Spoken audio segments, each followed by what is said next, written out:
You ain't ready. You ain't ready. You ain't ready for change.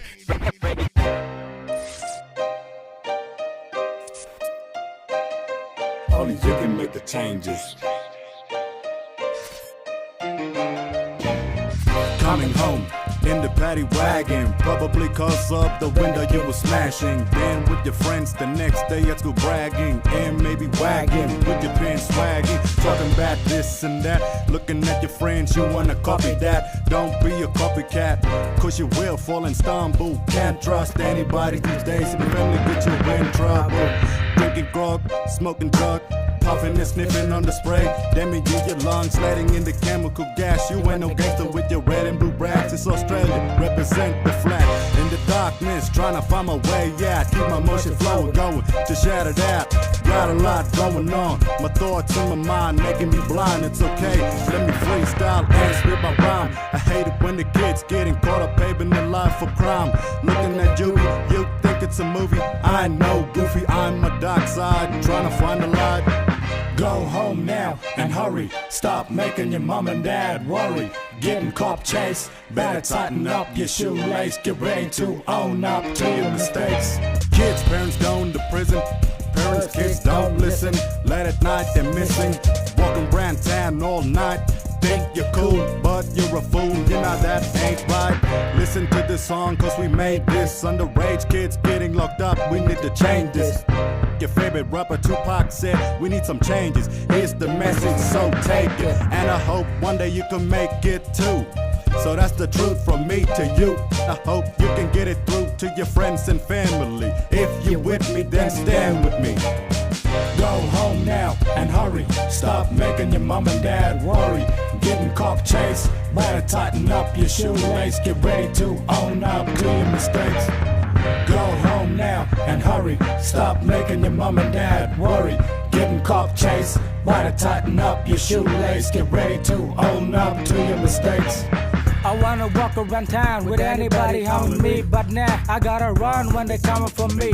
I'm just trying to chill in harmony, cause everybody be telling me breaking here, breaking there. When you get locked up, your friends won't care. Now you got your moms on the knees and praise. Let her nap before she goes to sleep, cause she loves and miss you heap. Hoping nothing will ever happen to you when you're doing time, cause the crew made you do the crime. Saying this from behind, made you full of regret. Wishing you could rewind so you could reject all the bad things you did as a kid. Made you live, but it's doing what you did. Following your footsteps when you smack the note. What's coming up next when you're skipping the friends? But that's all in the past now. After time will pass now. Negativity all around in this town. Gotta be a role model before the grab now. Got my boom been happening, my clapstick clapping, my feet on my ground. Gotta turn my life around. Hey! Go home now and hurry. Stop making your mom and dad worry. Getting cop chase, better tighten up your shoelace. Get ready to own up to your mistakes. Hey! Go home now and hurry. Stop making your mom and dad worry. Getting cop chase, better tighten up your shoelace. Get ready to own up to your mistakes. Hey! Break it down, break it down, break it down, break it down, break it down. Only you can make the changes. Only you can make the changes. Hey! Good morning.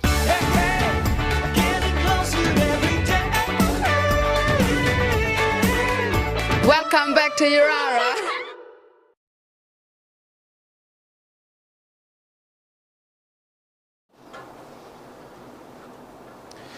Good afternoon everyone, and welcome to our third math lesson for this week. My name is Mr. Liko. And I'm Mr. Keegan. And today we're going to be looking at a few ways that we can use our math strategies that we have looked at so far and figure out how we can put those into word problems. So let's have a look at what we're learning today. So today we are learning to understand how to use math strategies to solve word problems or number word problems. We'll also look at completing the workbook task from yesterday, which we will show you in a second. And we have a new challenger stepping up for today, who Mr. Tyson will have a go at our speed addition challenge to try and see if he can beat Mr. Max's time of 12 seconds. And that's our episode for today. So let's get into our workbook task for yesterday. And Mr. Keegan is going to show us some of his answers on the work desk over here to show you the completed work that he's done for the ultimate addition and subtraction challenge. So if you remember yesterday, we used some of these problems in some of the strategies that we've used. So column method, repeated addition and number line. We used some of those strategies to figure out some of those problems. How do you reckon you went down there, Mr. Keegan? I'm pretty sure I got them all right using the strategies that we learned yesterday and throughout the weeks. Yeah, nice. So, Mr. Keegan, you reckon you've built your confidence in using some of those strategies to help you with I think I'm confident to do maybe even some more double-digit numbers now. Yeah, awesome. And we'll get into that today. So, having a look at our next slide, what ways have we learnt to solve number problems? Now, as I mentioned, we have column method, repeated addition, and number line. We've done a lot of column method yesterday. We also done a little bit of number line, and today we'll look at repeated addition and how we can use that way to solve maths problems using words, and we'll show you how to do that today. On the next slide, you'll see also two important words that we have used in the past. We have borrow and carry. What does borrow mean? So borrow is used in subtraction or takeaway, and that's when the number on the top, or the top number, is smaller than the number on the bottom. So for example, as you can see in the picture there, the number on the top in the tens column is actually, both in the ones and the tens column, is smaller than the number underneath. Therefore, you need to borrow the number from the next column over. And as you can see, you've borrowed the 1, making that 6 in the ones column a 16. And that allows you to now be able to take away those numbers. So that's borrow. If we look at carry, what does carry mean? So carry is used in addition or plus.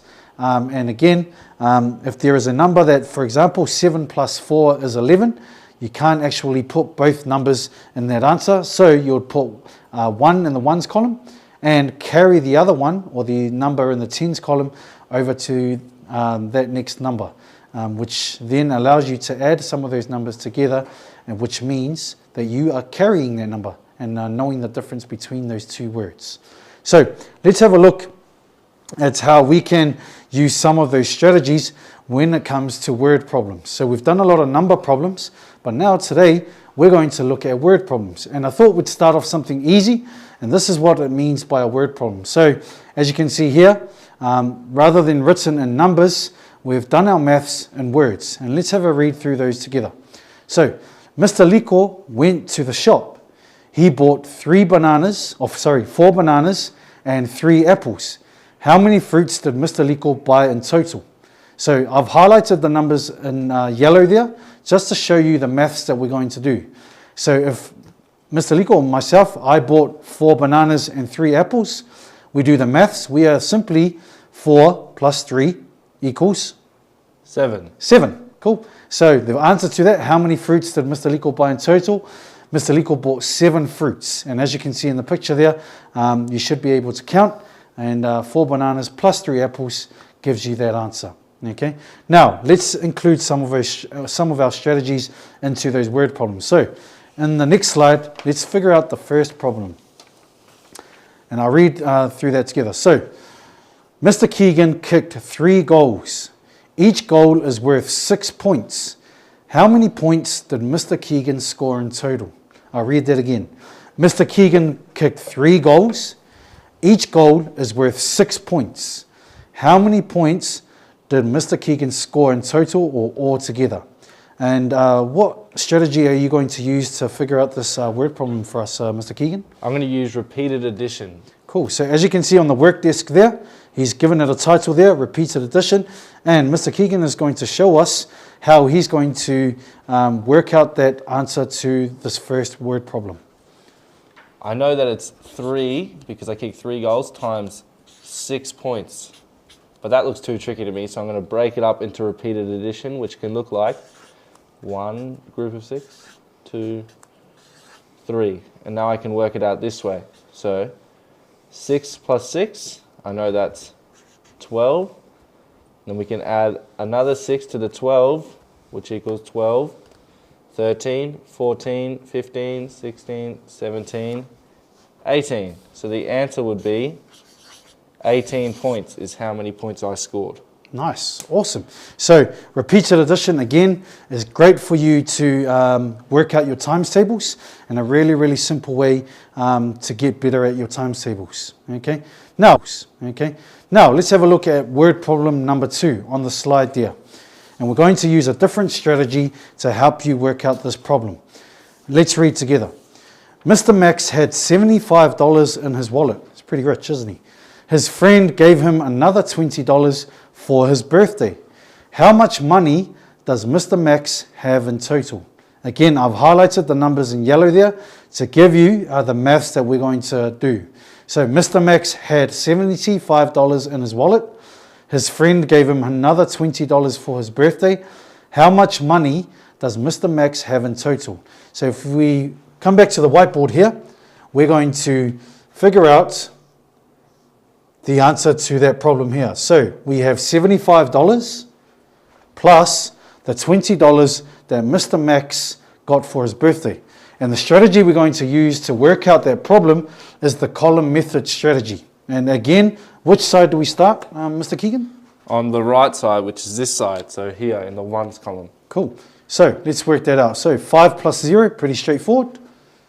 5. Cool. Then moving to the tens column, we have 7 plus 2.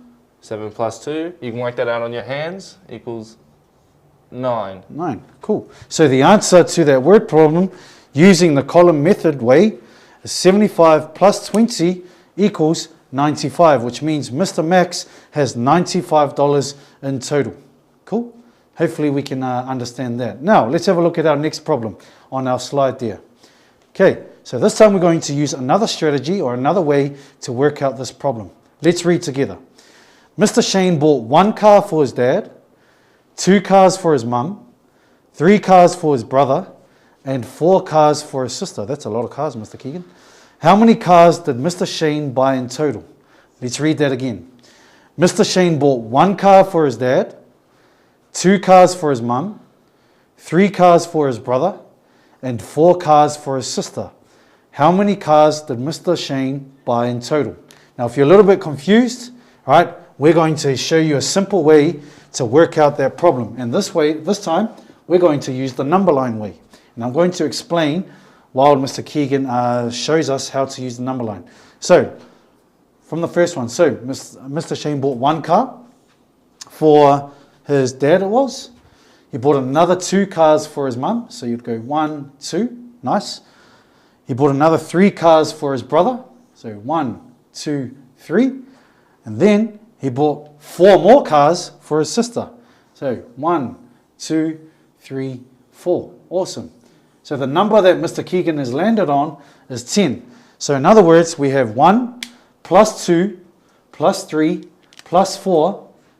Using the number line, he's landed on 10. So that problem there, or addition there, using the number line, means that Mr. Shane bought 10 cars in total for his family. Again, a lot of cars there, but a very simple way to show you how to work out that word problem. Okay. Now let's move on to our last word problem of the lesson. So this time we're going to look at takeaway or subtraction. And let's read together the word problem on the slide. Mr. Liko went to the shop. He bought 25 lollies. On his way home, he ate 12 of them. How many lollies does Mr. Liko have left over? I'll read that again. Mr. Liko went to the shop. He bought 25 lollies.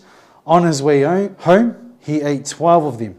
How many lollies does Mr. Liko have left over? And using the column method way, we're going to work that out. So, again, what side do we start on, Mr. Keegan? We start on the right side, which is the ones column. Cool. So let's work that out together. And this time, remember, it's takeaway. Okay. So 5 take away 2. So 5 take away 2, 3. And then the next one, 2 take away 1. Same thing again. 1. Awesome. Cool. So therefore, the answer to that word problem using the column method way is 13. How many lollies does Mr. Liko have left over?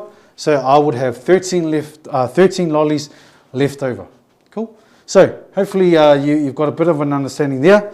This time, to finish off our lesson, we are going to call up Mr. Tyson, the challenger for today, and we're going to get him to come to the work desk over here.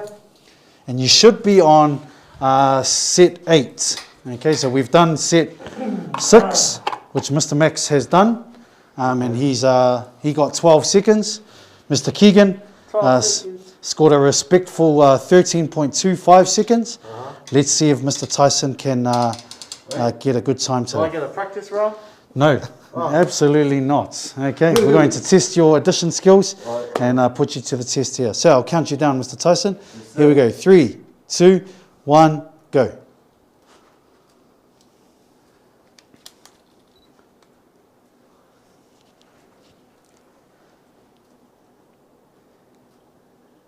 Feeling the heat.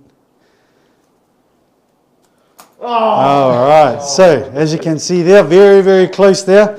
We have Mr. Tyson coming in with a 14.29 seconds. So I'll get you to write that on your time there. And I'd have to assume you got all of them right, so I'll get you to put your score down. Assume. Score. Awesome. Thank you, cool. All right, so still Mr. Max in first place with 12.06 seconds.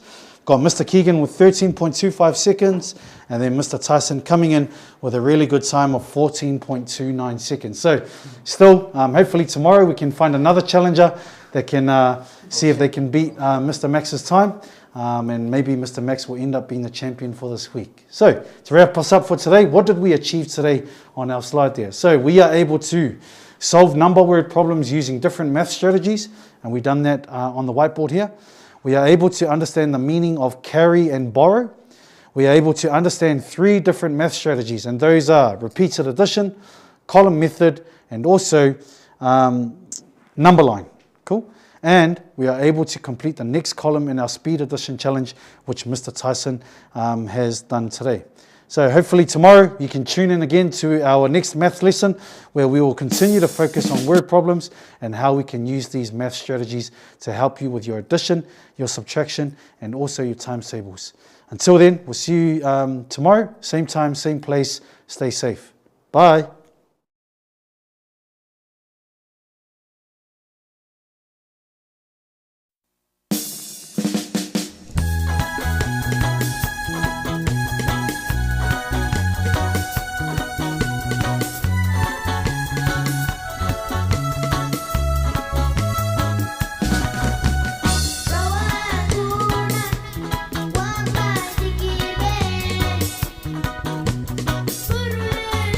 Guru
Hey everyone, welcome back to our next part of our Year 7 and 8 segment. Again, my name is Mr. Liko. And my name is Mr. Max. And today in our third integrated learning lesson for this week, we're going to cover on our first slide there, on our learning intentions, we are learning to look at different Aboriginal sacred sites around Australia. We will also recap on our workbook task from yesterday, and we're going to watch a video today on where some of our Australian flags that we've focused on in the last few lessons, where they can be seen right here in Alice Springs. And that was pretty fun to film, wasn't it? Very much. Lots of fun. Yeah, so we're going to look at those different things today, and some really, really interesting natural features of Australia that are also sacred sites of our Indigenous people in Australia. So let's have a look at our next slide. Now, as we all know, probably one of the most famous attractions in Australia and around the world is Uluru. And Uluru is actually also a sacred site to our Indigenous people.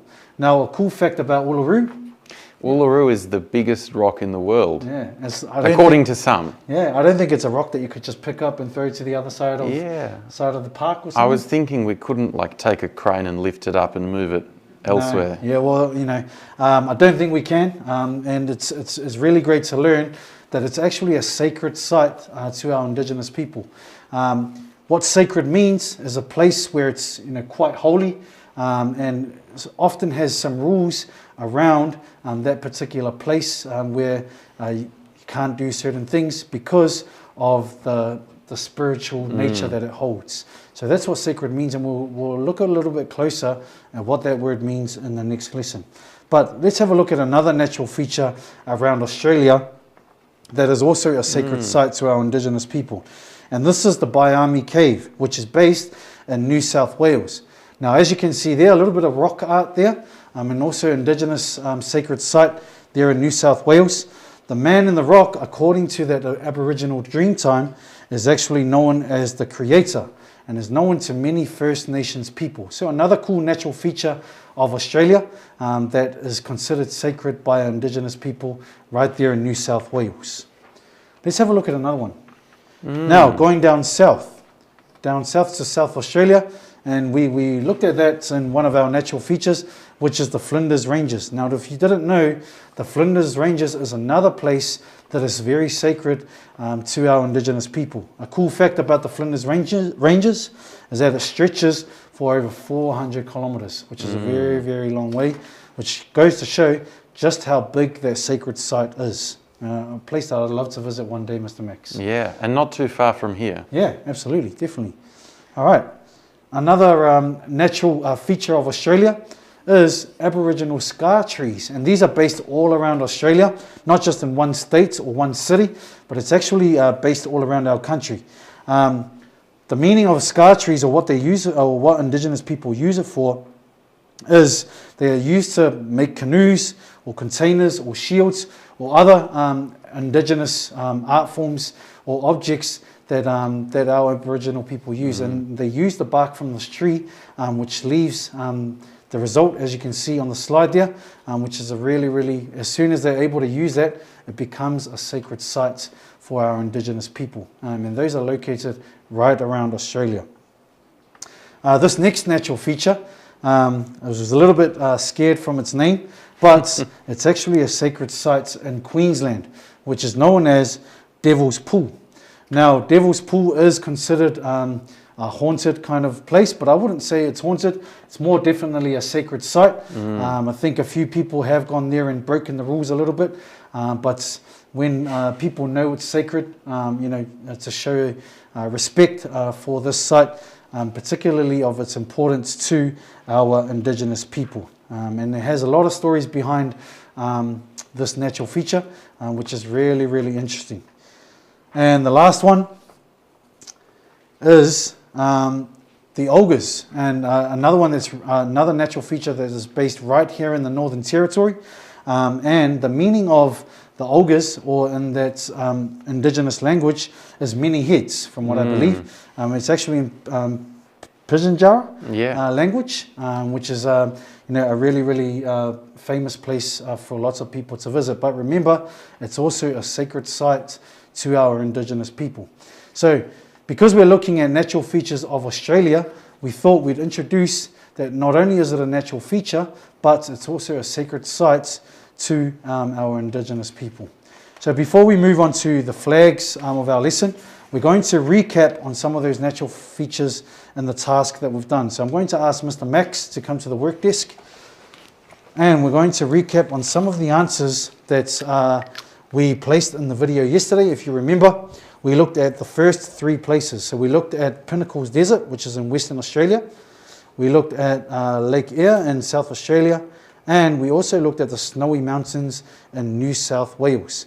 And Mr. Max has gone ahead and described what he sees in those pictures, and what he thinks he can smell, he can feel, he can see, he can taste, or he might hear if he was to visit those places. So let's have a look at another couple of examples to help you with your task in your workbook. So as you can see in number 4, there's a place that's located in Victoria. The way that it's been described by Mr. Max, it has tall rocks, it has a sea or an ocean, it seems like it's pretty windy there, and because it's windy, it must be very cold. So using those pictures in your workbook, I want you to see if you can describe that picture and figure out what this place might be. What do you reckon it might be, Mr. Max? Well, if we have a look at the pictures and we find the places in Victoria, then it seems to be the 12 apostles. As you can see, there's lots of rocks, there's sea, and there's lots of waves, so there's probably wind as well. Cool. And one thing that will give it away, if you have a look at all the pictures, there's only one place in Victoria on these pictures. So that should hopefully make it a little bit easy for you to know that this place is the 12 apostles. If you haven't been there, hopefully those words will give you a good understanding of what it will be like if you're ever to visit this awesome place in Victoria. Let's have a look at one more example. So we have the Northern Territory, which is the only hint that we've given you in that task. So you've got to be very careful, because you might get it mixed up or confused with all the other places in the Northern Territory.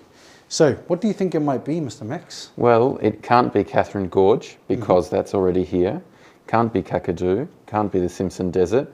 The biggest rock in the world is Uluru, can't be that. Yep, nice. Then we've got something with bridge trees and red rocks. Which image has bridge tree and red rocks? I think it'll be, where is it? I saw it just before. I think it's on the middle. Oh, over here. Right there, so, Kings Canyon. Yeah, so it does have a bridge. I see red rocks, so it can't be that one.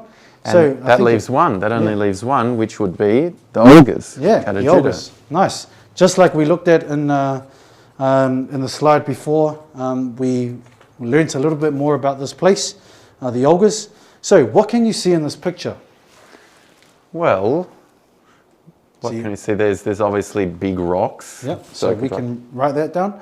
I can see, if you want to write this down, Mr. Max, I can see some green plants. I can also see some red ochre there as well, which is a really good colour of the flag that we're about to look at next. Red ochre. Cool. So that's a great way for you to understand how to complete that task. By using those pictures, hopefully you can complete the rest on your own, and we'll have a look at a few more examples in our next lesson. Okay, awesome. So as we focused on yesterday, looking at our next slide, we have the Northern Territory flag, and there are a few elements to that flag that makes it very, very special. So again, let's recap. The black part of the flag represents our Indigenous Aboriginal people. The 5 stars over that colour is the Southern Cross. We have the red there, which we saw in the ogres picture, which represents the earth, and it's a red ochre colour. And then we have a flower there that's represented in the middle there, and that's the Sturt Desert Rose, which represents also the star and the black star in the middle of that, which is the 6 states, and one of those points representing or showing the NT.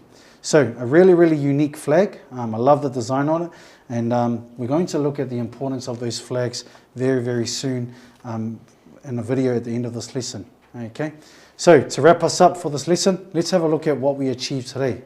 So we are able to understand what sacred means, and we will remind you of that tomorrow.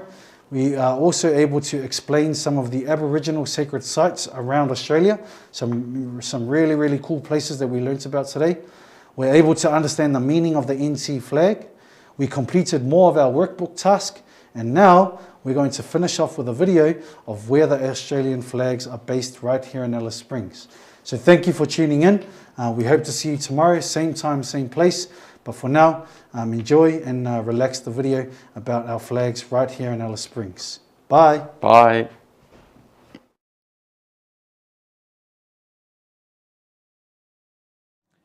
Good afternoon, everyone. Today, we're going for a drive around Alice Springs to see where our Australian flags are being displayed. Mr. Max is going to join me, and we're going to explain some of the beautiful places right here in Alice Springs where the flags can be seen. Come with me.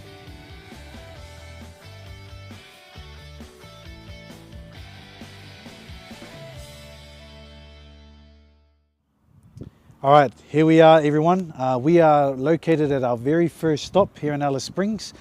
This is the Alice Springs Convention Centre, and as you can see right behind me is the Australian flag and the Northern Territory flag. A great way for the Convention Centre to show off these flags and wave them with pride. Let's hope we can find some more right here in Alice Springs. Come on.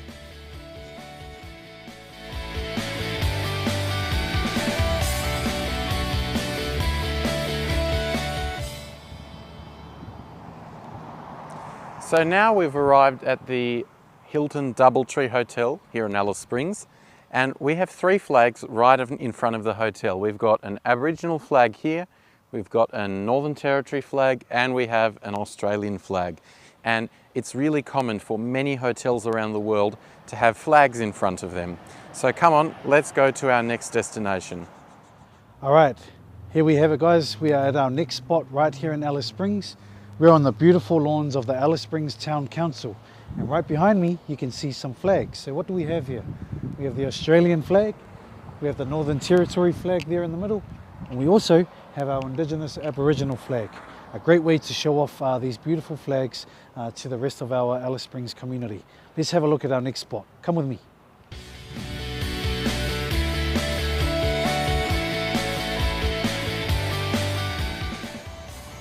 So now we're at the Alice Springs Police Station, and in front of me I have here the Australian flag. Behind there is the Indigenous Aboriginal flag, and then we have the Northern Territory flag. Police stations, like all other government buildings, always have flags in front of them because the flags are the official symbols of the government. Let's go.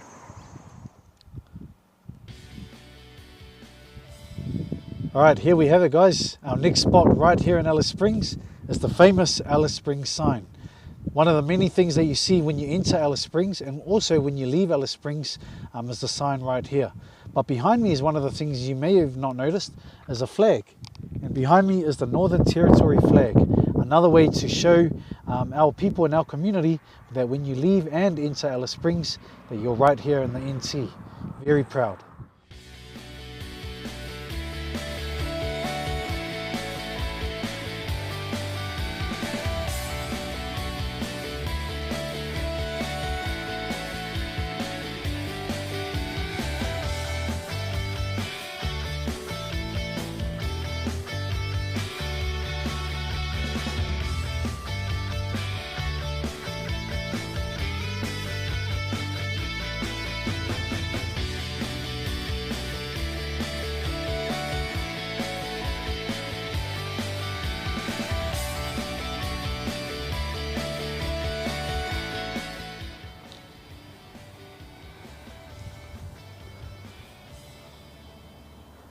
All right, and our last spot right here in Alice Springs, one of the famous places that we've seen right here in town is Anzac Hill. And on Anzac Hill, and I know most of you have been here, are three of our flags. So we have the Australian flag just to my right here. Behind me we have our NT flag. And last but not least, we have our Indigenous Aboriginal flag. there you have it. You've seen a lot of places right here in Sananella Springs where we've seen flags waving and proudly shown right around our town. We hope that you have a better understanding of why flags are so important right here in Australia. We'll see you again soon. Bye.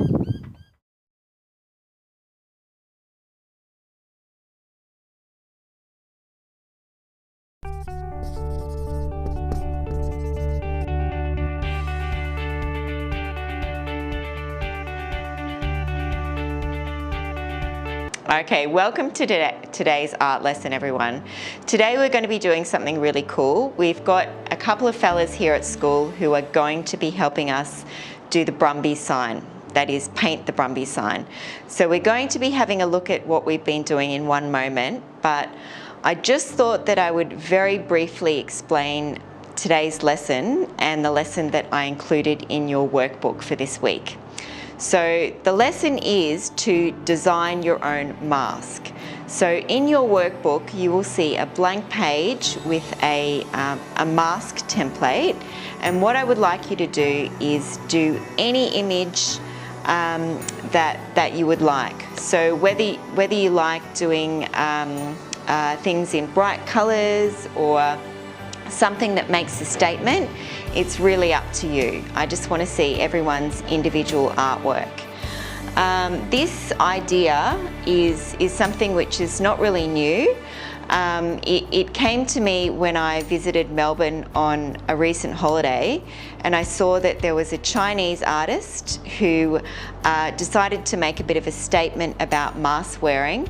So he printed his own artwork on these masks, which he then sold to charity. That was to kind of raise awareness about how, as a society, if we all wear a face mask, we can actually combat a deadly virus.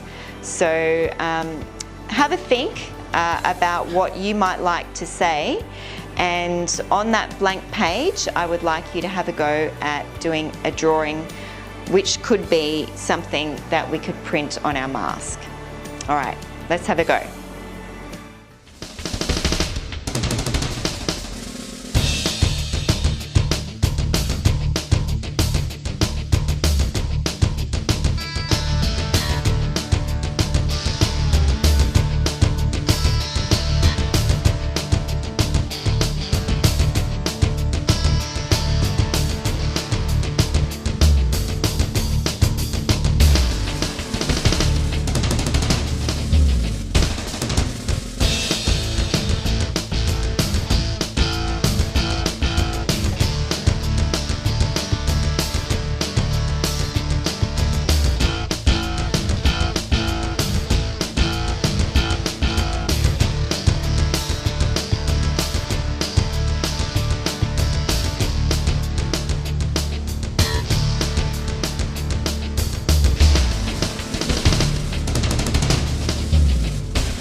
Hello, my name's Aloysius Hayes and I'm from Pink Aboriginal community, the home of the Brumby, and it will be based on the Clontarf Oval, and yeah. Miss Priscilla helped us design the Brumbies, as you can see the picture, and I helped on the home of the Brumbies. It's gonna turn out good when it's all finished. So, hope you like it when you see it on the oval. Thank you.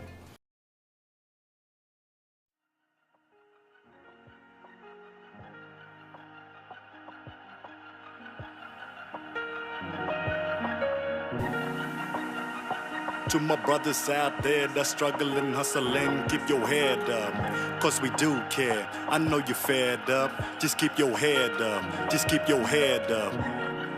Yeah. To my brothers out there that's struggling, hustling, keep your head up, cause we do care. I know you're fed up, just keep your head up, just keep your head up. I woke up one day and I'm feeling truly blessed. With this life I got to live, but my hand on my chest, praying for the best, living in the moment, that's the truth. While I'm telling you, get it too, you know, that's how we do it. To my brothers and my cousins, I'm the struggle, listen, from the west for the future and the body distance. Keep the faith, make a change, reach for the star, putting it up, holding down while I spit this boss. In this time or another, when we need each other, I look around, all I see is a brother from another mother. Good morning.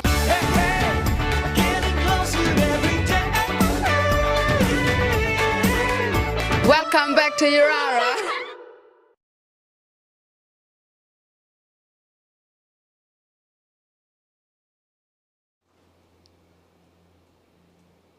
Hi and welcome to online learning for Year 9 today.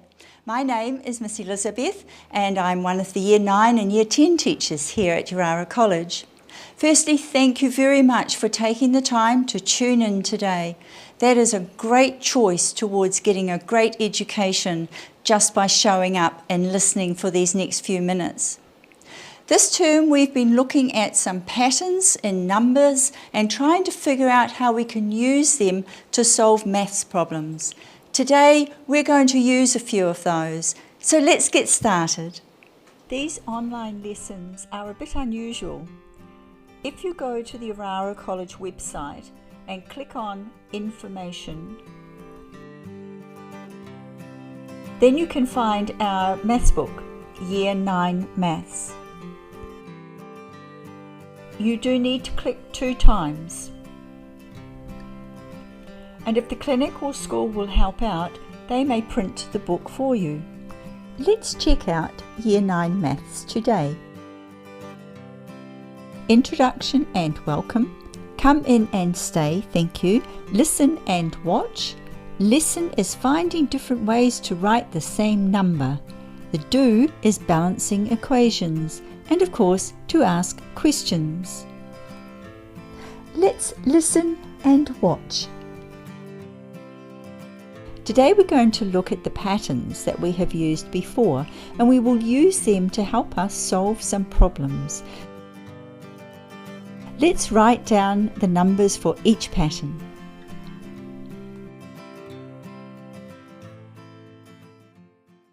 Great, so the do part of the lesson is to balance equations. Let's have a look. Balancing equations is about making both sides of the equal sign the same. So if we have a look in this first one, we notice it says 14 plus 5 equals 11 plus some number. The first step we will take is find out what does 14 plus 5 equal. And on the number line, you can see starting with 14, 15, 16, 17, 18, 19. So 14 and 5 little jumps equals 19. Let's write that down underneath the pattern there, 19. We said that both sides of this equal sign must be the same, so let's write 19 on the other side as well. Let's show 14 and 5 as the number pattern. So we circle 14 as one group and 5 as another group. Well done. Now let's look at 11 plus some number. Let's circle the group of 11 and count how many are left. There we are. The answer is 8. So we will put 8 into the box. Let's read it. 14 add 5 equals 11 add 8. Well done, good work. Here we have 10 add 8. So the first step is to mark in 10, add 8. So 8 little jumps will take us to 18. Very good. As before, let's circle 10, well done, and 8, so you can see 2 groups. What about 5? Let's circle the 5. And how many is in the last group? Let's count. Oh yes, 13. Good work. Let's read it together. 10 add 8 equals 5 add 13. Good work. In this next question, it reads 7 add 4 equals 1 add a mystery number. Let's follow our method. Start at 7 and add 4 small jumps. Good, and we get to 11. Let's write 11 down at the bottom of this pattern, and because the equal sign is there, let's write 11 at the other pattern. Good work. Now circle the groups, so we have a group of 7 and a group of 4. Well done. Circle a group of 1. How many are left in this last group? So let's write the answer. 7 add 4 equals 1 add 10. Great work. Let's repeat the method for 12 add 6 equals a mystery number add 10. So let's start again with the 12, mark 10, and 6 small jumps take us to 18. Good work. Write 18 at the bottom of this pattern and 18 at the bottom of this pattern. Great. Circle a group of 12 and circle the group of 6. Now let's circle the group we know about, which is the group of 10. And how many are left over? The second group is a group of 8. So we will write 8 add 10. You know this pattern very well, and I'm very, very pleased that you have picked it up so very quickly. 3 add 6 equals 1 add a mystery number. Circle a group of 3, circle a group of 6, and on the other side, circle a group of 1, and how many are left in this other group? That's true. There are 8 left. 3 add 6 equals 1 add 8. 9 add 11 equals 6 add a mystery number. Put 9 on the number line. 20, good work. 20 at the bottom of the first pattern, 20 at the bottom of the other pattern. Circle a group of 9, circle a group of 11, circle a group of 6, and how many are left? Good work, 14. 9 add 11 equals 6 add 14. Well done. Here we have 13 add 5 equals 10 add mystery number. Let's see if you can follow as we go through the steps. Good work, the answer is 18. Group of 13 of 5, and on the other side a group of 10 and the second group of 8. Good work. 13 add 5 equals 10 add 8. Well done. Now here we'll have to work with the second pattern because that's the only pattern we've got all the answers for. So let's start at 4, count on 14 small jumps. Good work. 18. Let's circle a group of 4 and a group of 14. Nice. And on this side, let's circle a group of 11, and that leaves us with 7. Well done. 11 add 7 equals 4 add 14. Coming up to these last ones. 1 add 10 equals 11 plus...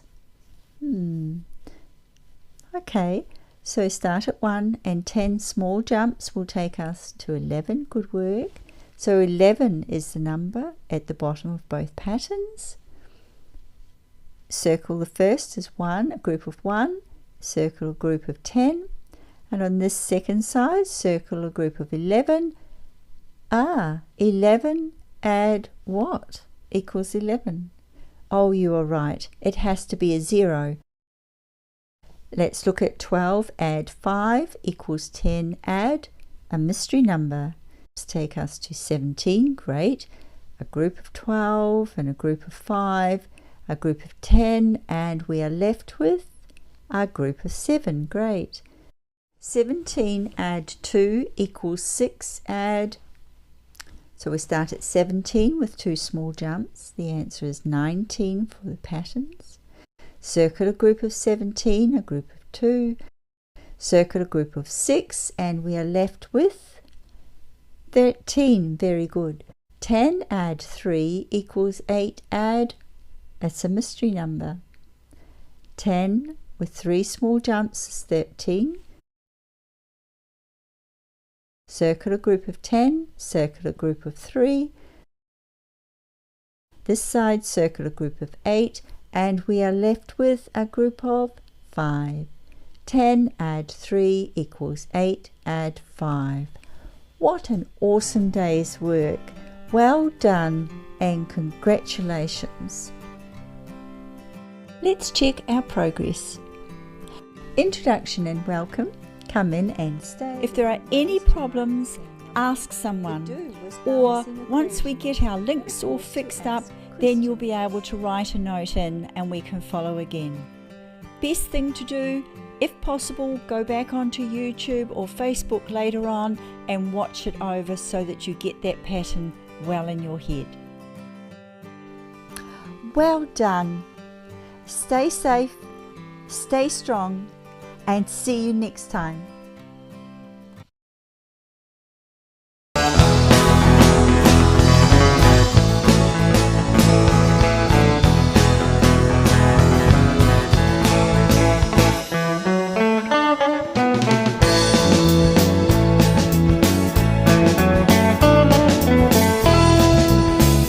Hello and welcome to Year 9 IL. I'm Miss Mandy and it is great to have you here today. So today we're going to start with reading a book about bush tucker. It was a really great find in the library, so I hope you enjoy it. Then we're going to listen to Ruben talk and go to page 18 in the workbook. Let's go. So today we're going to be reading this book about bush tucker by Linda Bruce and Aurora Hilvert Bruce. What is bush tucker? Bush tucker is food that is found in the bush. Some indigenous people find all the food they need on the land where they live. They know many parts of animals and plants that can be eaten and the right season to look for them. These are edible wattle seeds collected in the southern parts of the Northern Territory. This is a picture of Indigenous people in the Northern Territory cooking sand guanas. Auntie Joy says some bush food needs to be cooked in a special way so it does not make you sick. What tools do they use? Indigenous people use special tools to collect food. They use wooden digging sticks and bowls made from wood and bark. They also weave baskets to carry food. Auntie Joy says, we made axes and knives from stone. We also made knives from hard wood, bamboo and shells. How Eva found turtle eggs. 1. First, Eva and her friends went to the beach. 2. Next, they looked for turtle tracks.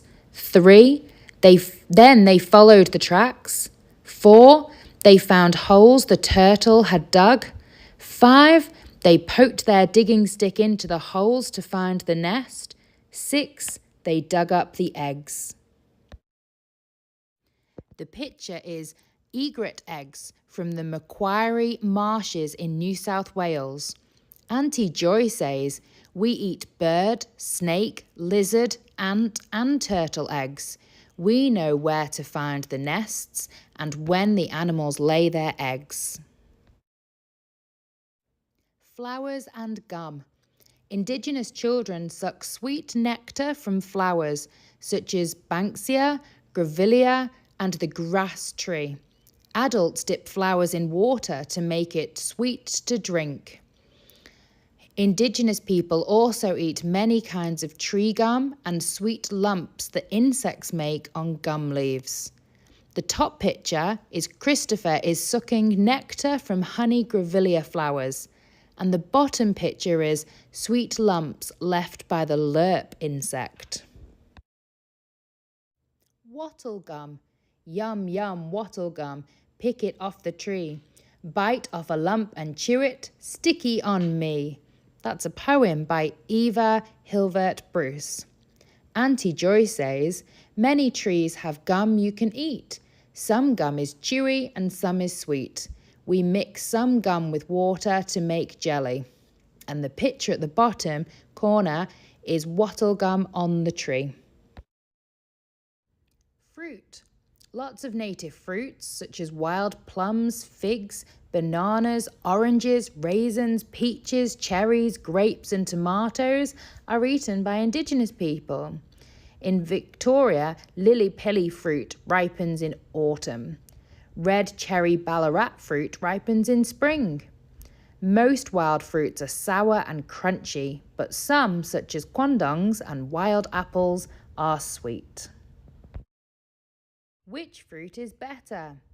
Janaea says, I like to eat lily-pilly berries. They are crunchy. Nicholas says, no, lily-pilly berries have too many seeds. Bush figs are sweeter and have less seeds. Bush figs are better. Talisha says, both are good. Lily-pilly berries ripen in autumn, figs ripen in summer.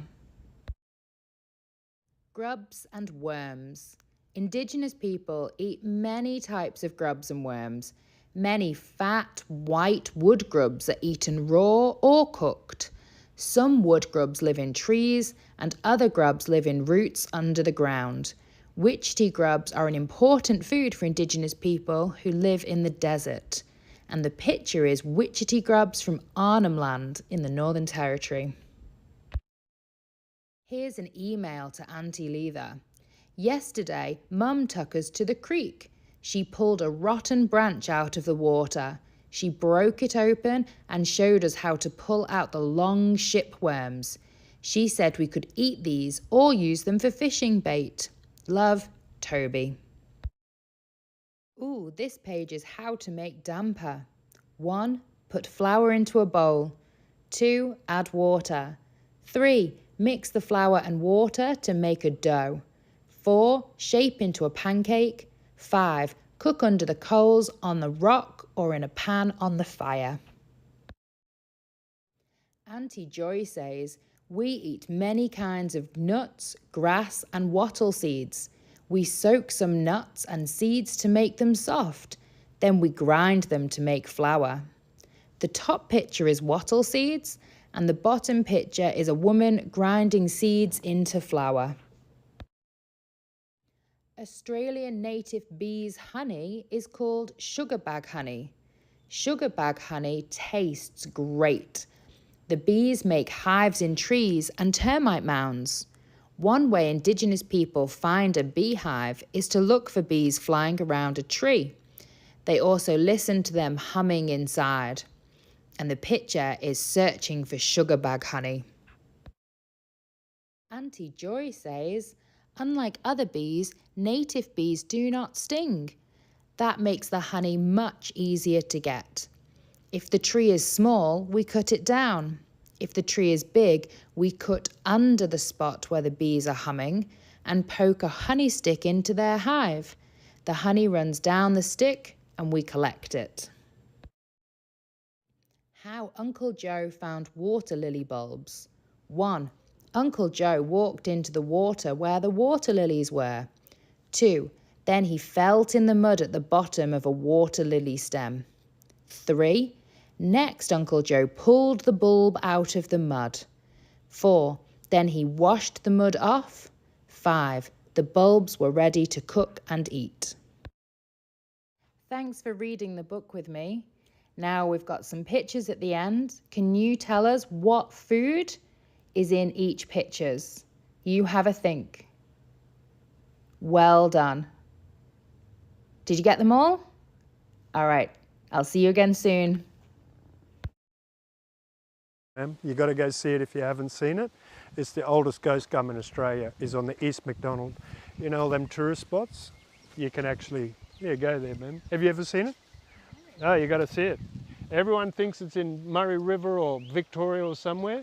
The oldest ghost gum in the whole of Australia is in the East Max. Yeah, you got to check that one out. And just coming up is that Bloodwood Tree. They're all tea trees through there, ma'am. You might smell that bit of a eucalypt smell. That's your tea tree, or black tea tree there. paper bar, or Melaleuca. And this sign here, folks, we've got a bloodwood tree, and this is depicting the bush coconut. That's the wasp that lays the gall, and basically that's the bush coconut, what it looks like inside. You can eat the inside, grab the grub out, bite on him, he's all water, and then you can scrape the inside of that one and eat the inside of that as well. So yeah, commonly a bush coconut, mainly on your bloodwood trees, but you will find them on mulgas as well, a smaller gall.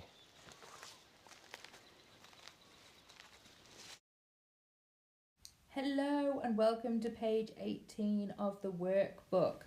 Well done. So we're on page 18. Well done for being here with us.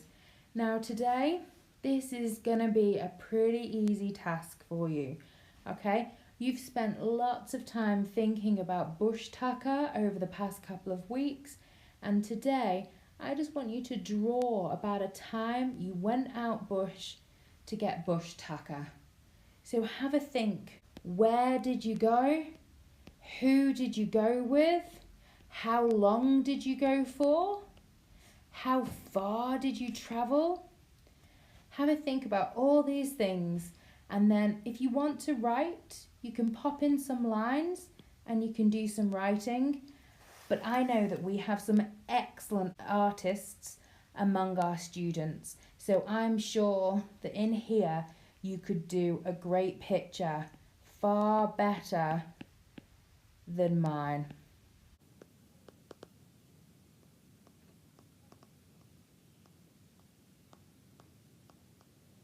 Yeah, off you go and show me your much better drawing. Off you go. Thank you very much.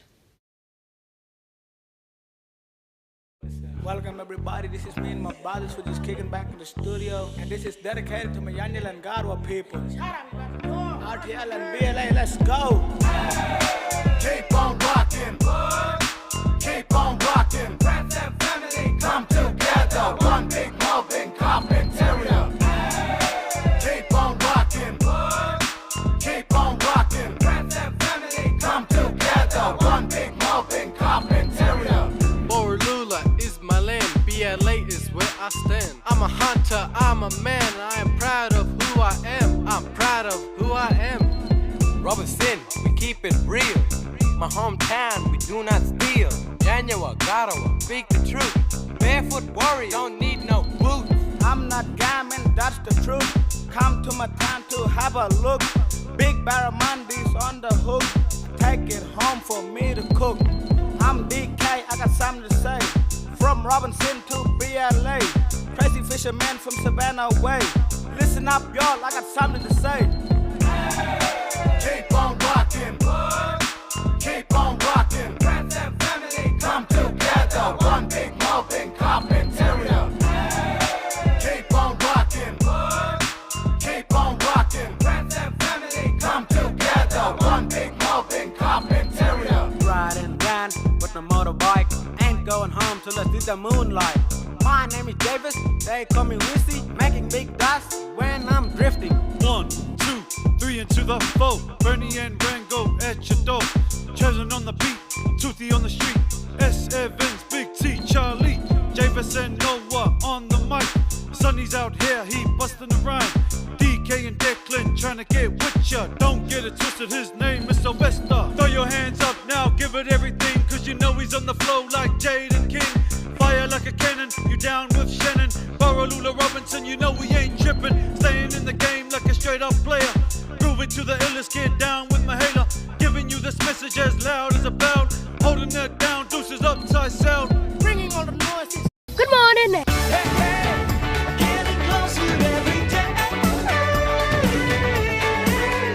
Welcome back to Yirara.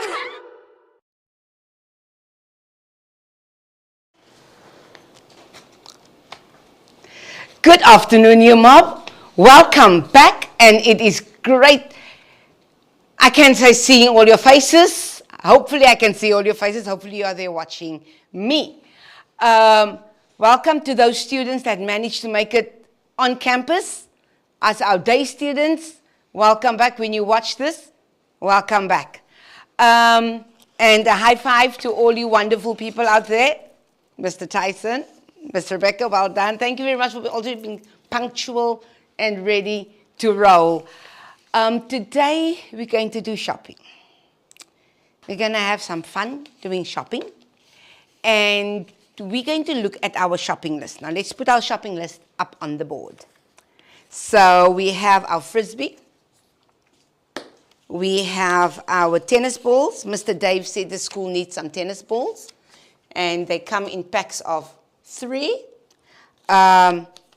It's summertime, so we need to have our sunblock, our sun cream, our towels, because you're going to be playing tennis, it's going to be sweaty, you're going to need that. T-shirts and some visors. I think that's what it's called in your worksheet, visors.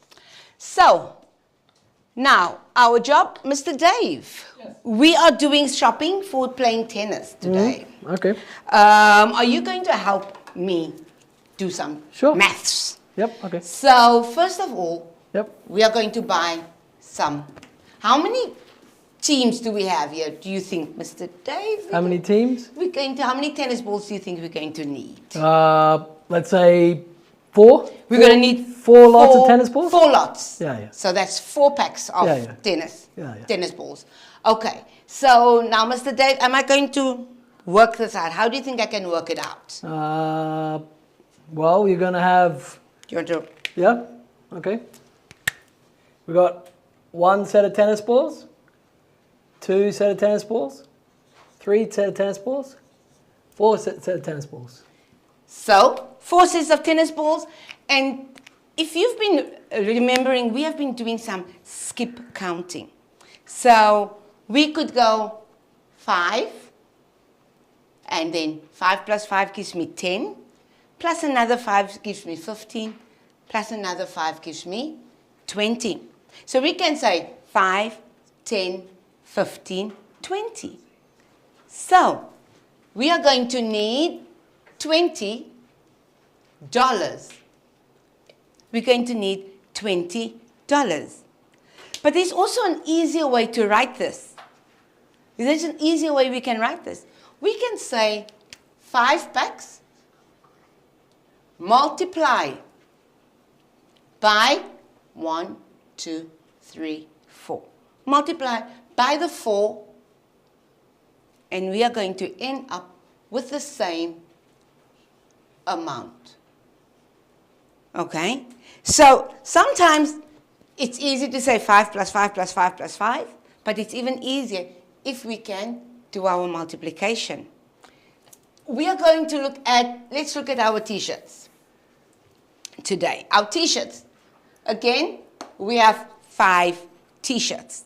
We have T-shirts, $5 each. How many in your team, Mr. Dave? 6 players on the team. 6 players on the team, Mr. Dave. Are you going to do us the first way we can do it? Sure. All right. We've got our first player, our second player, our third player, our fourth player, our fifth player, and our sixth player. Right. So there we have it. $5 a T-shirt, 6 players. Again, we can say 5 plus 5 plus 5 plus 5, and we are going to end up at the number 30. Thank you, Mr. Dave. I had to think there 5 times 6 equals 30. 35 times 6. So a shorter way of writing it is $5 times 6 T-shirts, and we are going to end up having to pay $30. Now, those are the easy ones.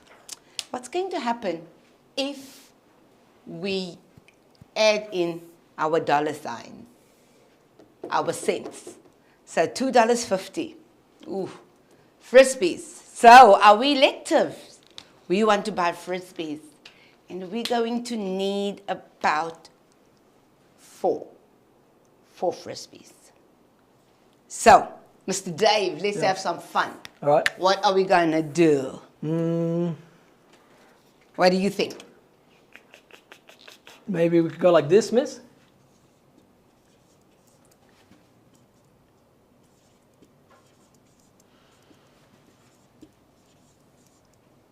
Plus 250. Right, so 250 plus 250 plus 250 plus 250. That is difficult sometimes to do it, but let's show you a little trick. So we're going to add up our dollars first. So we're going to add up our dollars first. So we're going to say $2 plus $2 plus $2 plus $2. That's going to give me 2, 4, 6, 8. That is going to give me already $8. $8, right? Now, we know that $1 equals to 250 cent pieces, or 250 cent pieces equals $1. So let's have another color. We'll use another color. So there's a 50 cent piece, and there's a 50 cent piece. That's plus $1. And there's a 50 cent piece, and there's a 50 cent piece. And that is going to give us, sorry, I'm supposed to put there, plus another $1. And that is going to give us $8 plus $1 plus $1. It's going to give me $10. Right? So these are the ways you can do it, but sometimes you go into the shop and you don't have the time to mentally think, and then you're going to whip out your calculator. So thank you very much for your help, Mr. Day. All right. We're going to go on to our worksheet. Our next slide will show you what your worksheet will look like. So, as you can see, on your first part of your worksheet says you need to buy some sun visors, and how much will it cost? Now we know our sun visors was $1 each, and we need to buy 15. So 15 times 1 gives me $15. You need to work out how much it will cost to buy 10 t-shirts and how much it will cost to buy 5 t-shirts. Some of it will be easy to do mentally. Others, you might want to use a calculator. If you want to, you may do so. And if you're clever enough, you can do it without a calculator. The next part of our worksheet says you are now back in boarding, and the house parents needs to go buy some things that you need. Tennis balls. We've worked out your tennis balls already for you. Buy 5. Oh, we only have 4 sets there. 5 sets at the cost of $5 each. We did our calculation, and we got the total. You need to find out how much the house parents will pay to buy 6 t-shirts, 10 frisbees, 5 sun visors, and 4 towels.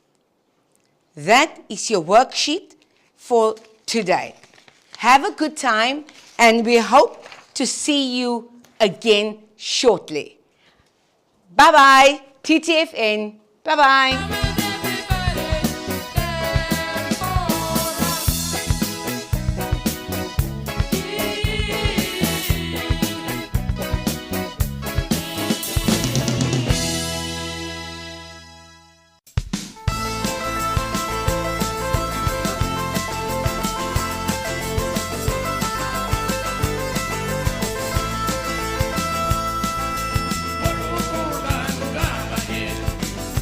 Para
and Mr. Dave's going to come and help me in a while.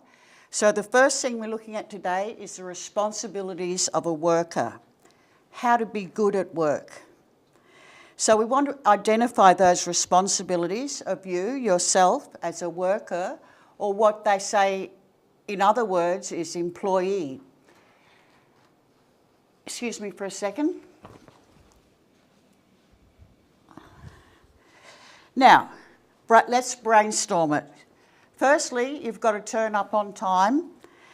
How? You've got to change your nights and go to bed early.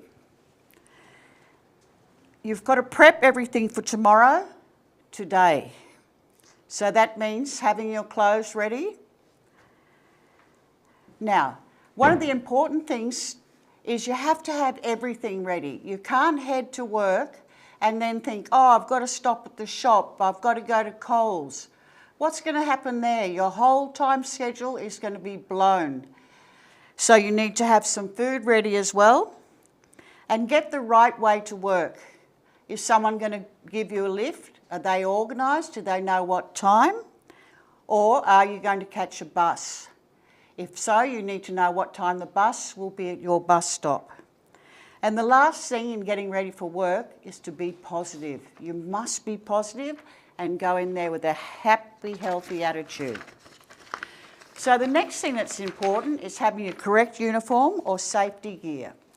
There's no point if you've got to have covered shoes on to turn up in thongs. You cannot do that.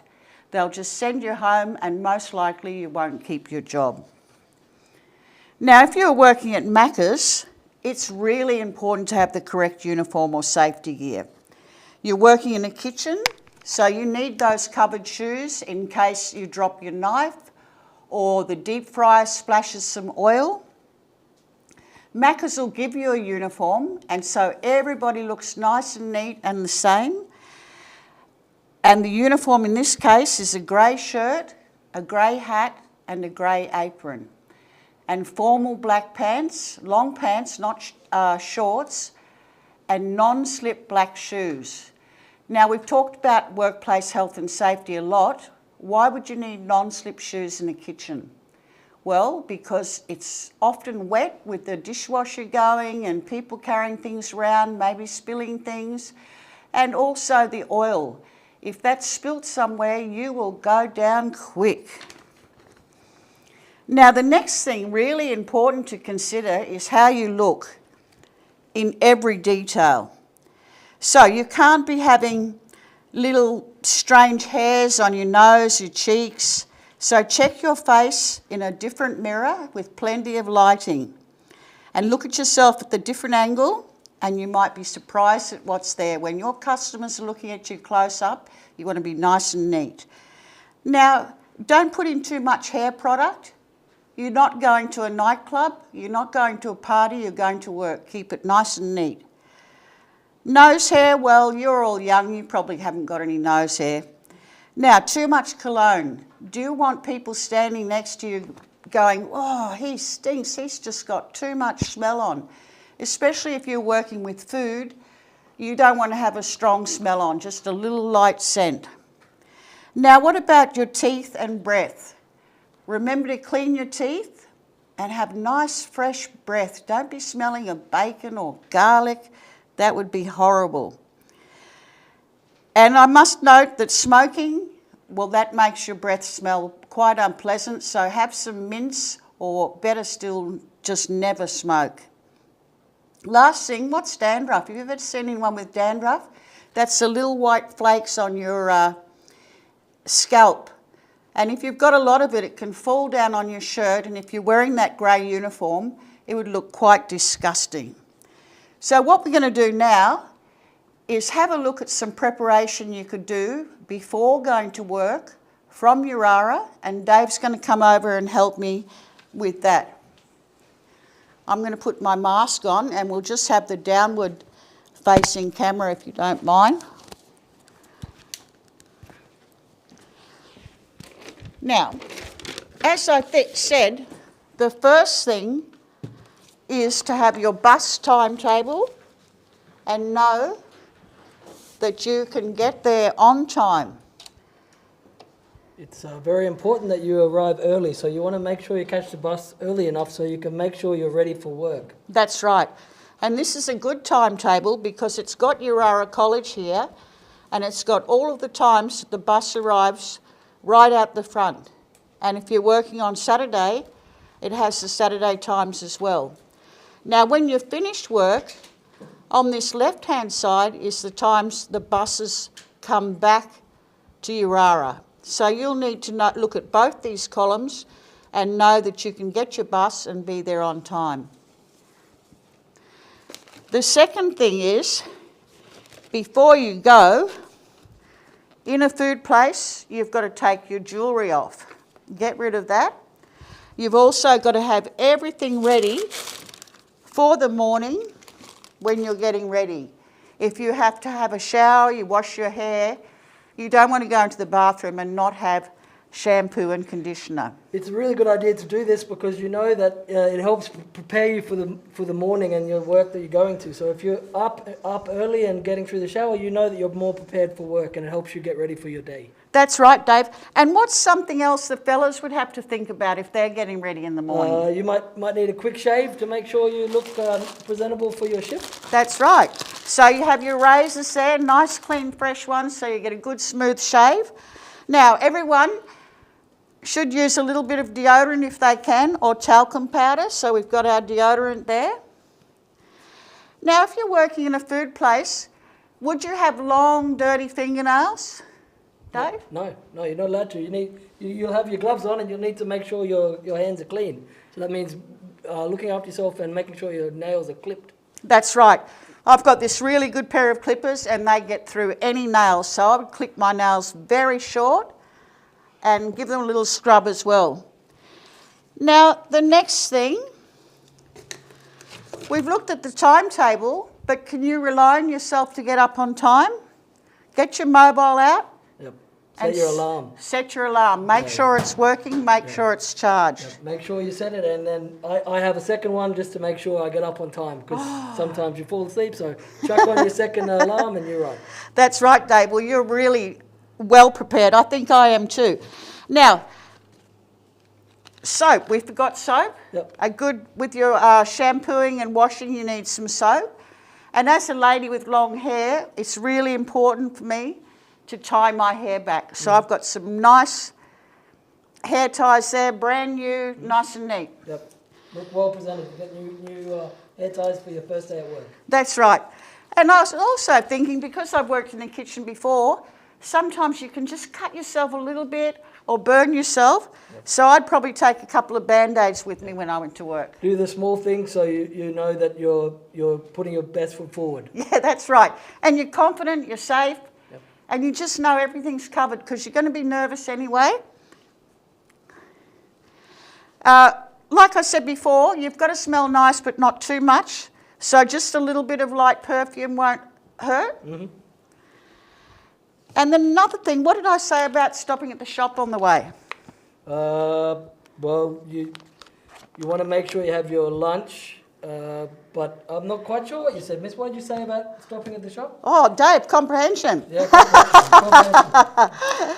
I said don't stop at the shop on the way because it might be really busy and make you late, you know, because you want to get something but you're held up. Yep. So I would take a couple of little snacks. I've got some beautiful salmon here which I could make myself a sandwich with. Yep. And I'd also take my drink bottle so I had a drink and didn't have to go anywhere or ask anyone for anything. Yep. And that's it. That's our preparation for work. And let's go back to our next slide. Thank you, Miss. Thanks a lot, Dave. You were helpful. No worries, Miss. So our next slide is about grooming and appearance. Right. So you've got to keep clean by bathing or showering and using deodorant. Brush your teeth every day. And of course, if you've got broken teeth or they need a clean, go to the dentist. Ensure that your nails are short, filed, clean and neat. You can see that man's hand there. They look absolutely perfect, don't they?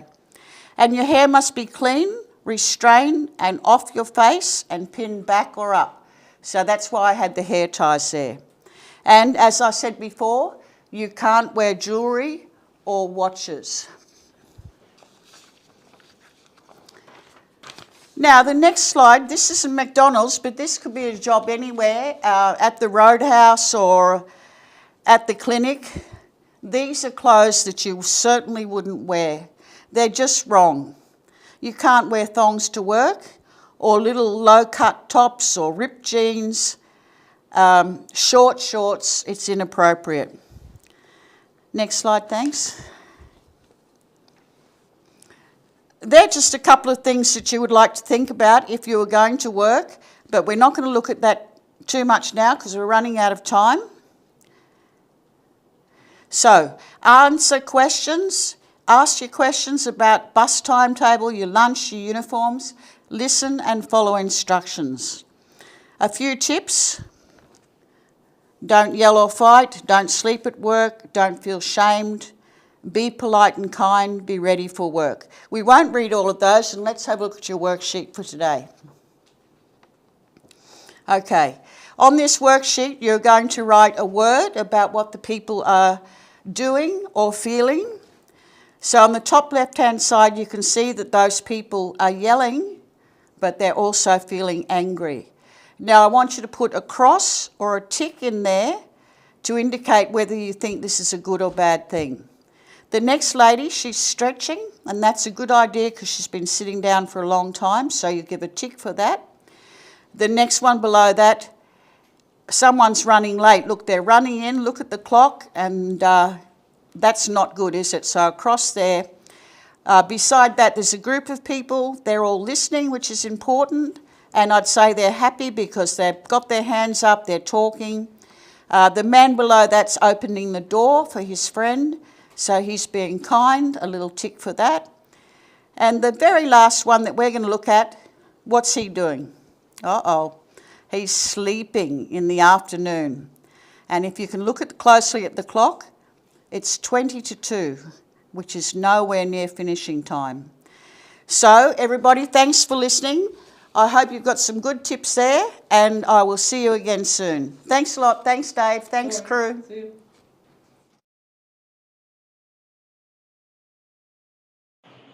Welcome back, everyone, to Yirara to you. This is week 4. I'm so excited to be with you all again, Year 10 Science. Last week, if you remember, we looked at the 6 steps to doing an experiment.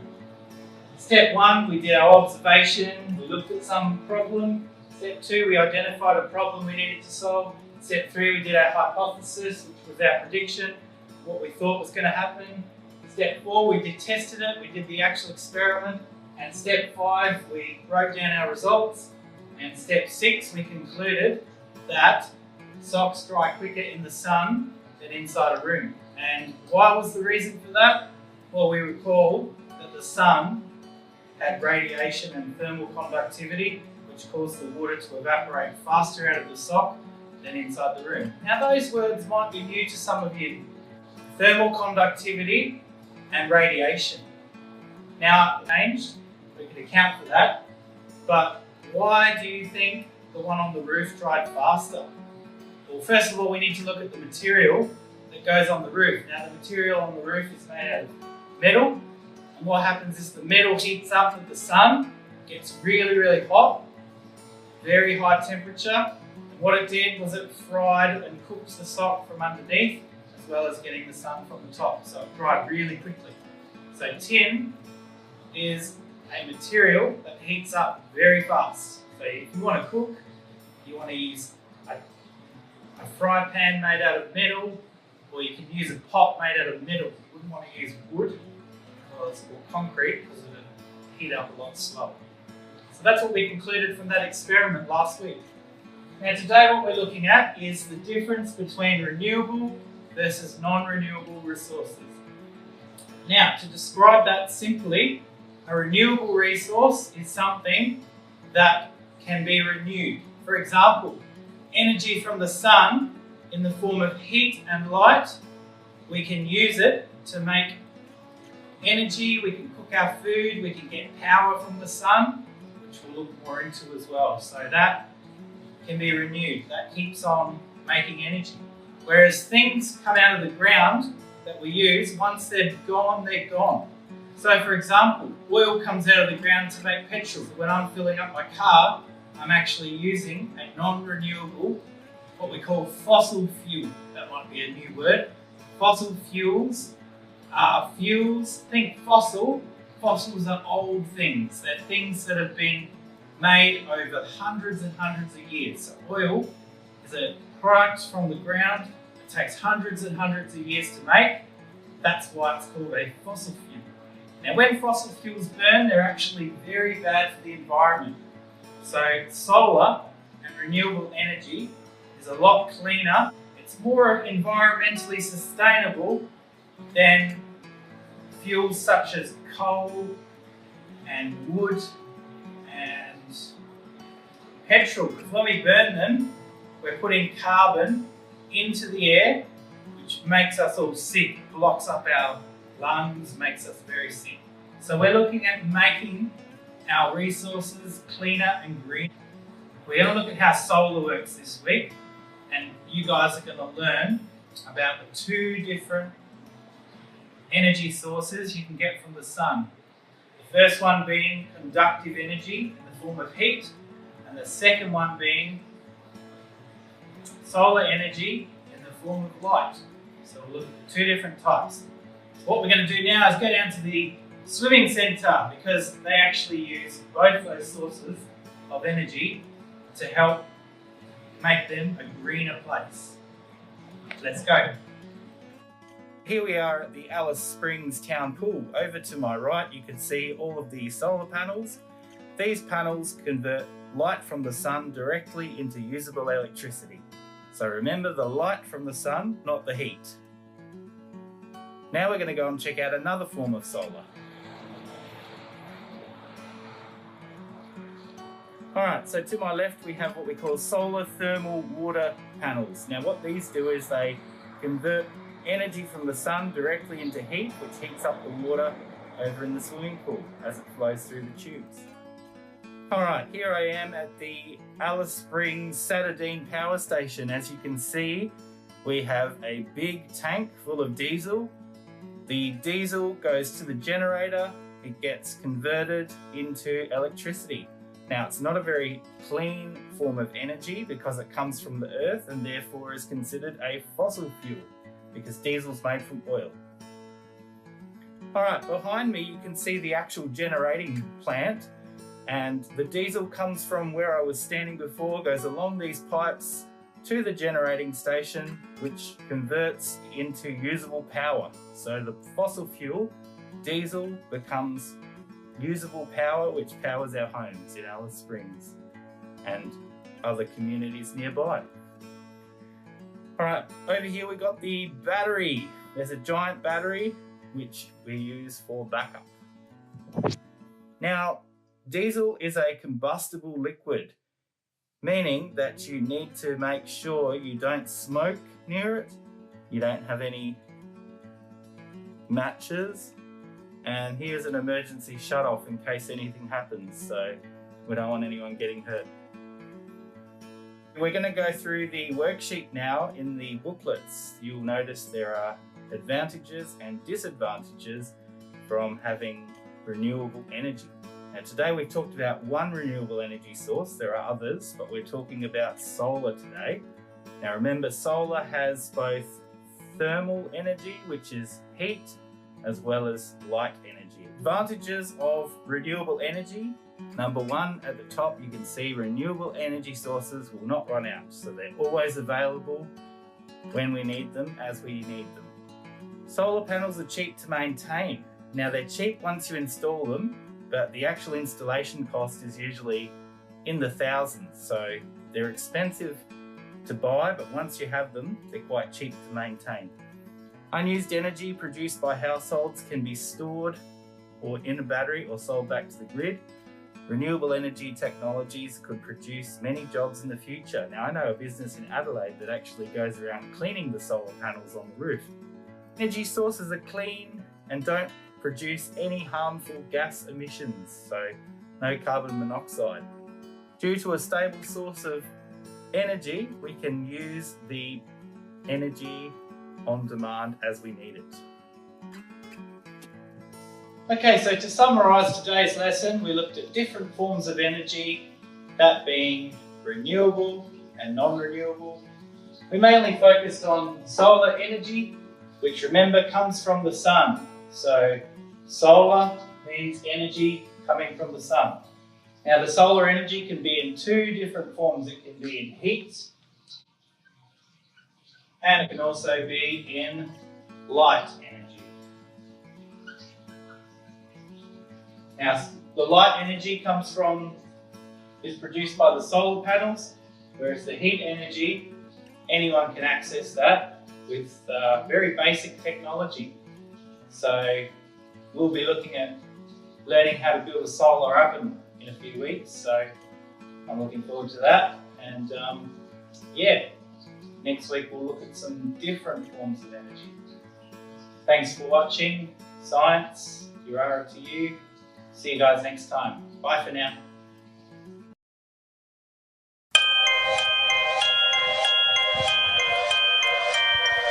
Check, check. 1, 2. Good morning.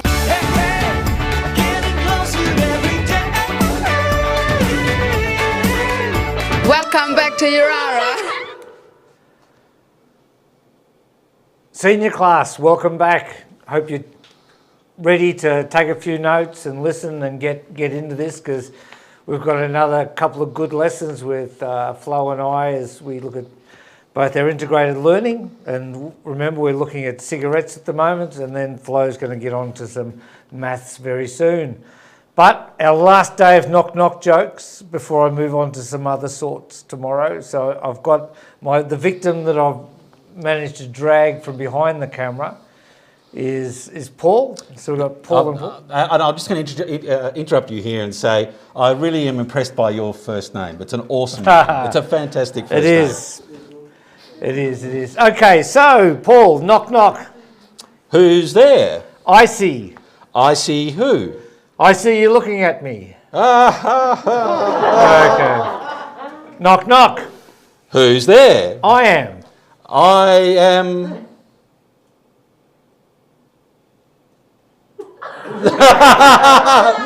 I am who? What? You don't know who you are? Oh, very good. Knock knock.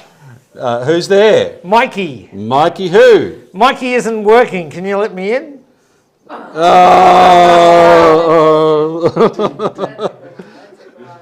Knock knock. Who's there? Deja. Deja who? Knock knock. Who's there? Deja. Deja who? That's the joke. Knock. So just for you people that don't speak French, deja vu means like it happens again. A sense of being somewhere before. Right? Anyway. Knock, knock, knock. Who's there? No one. No one who?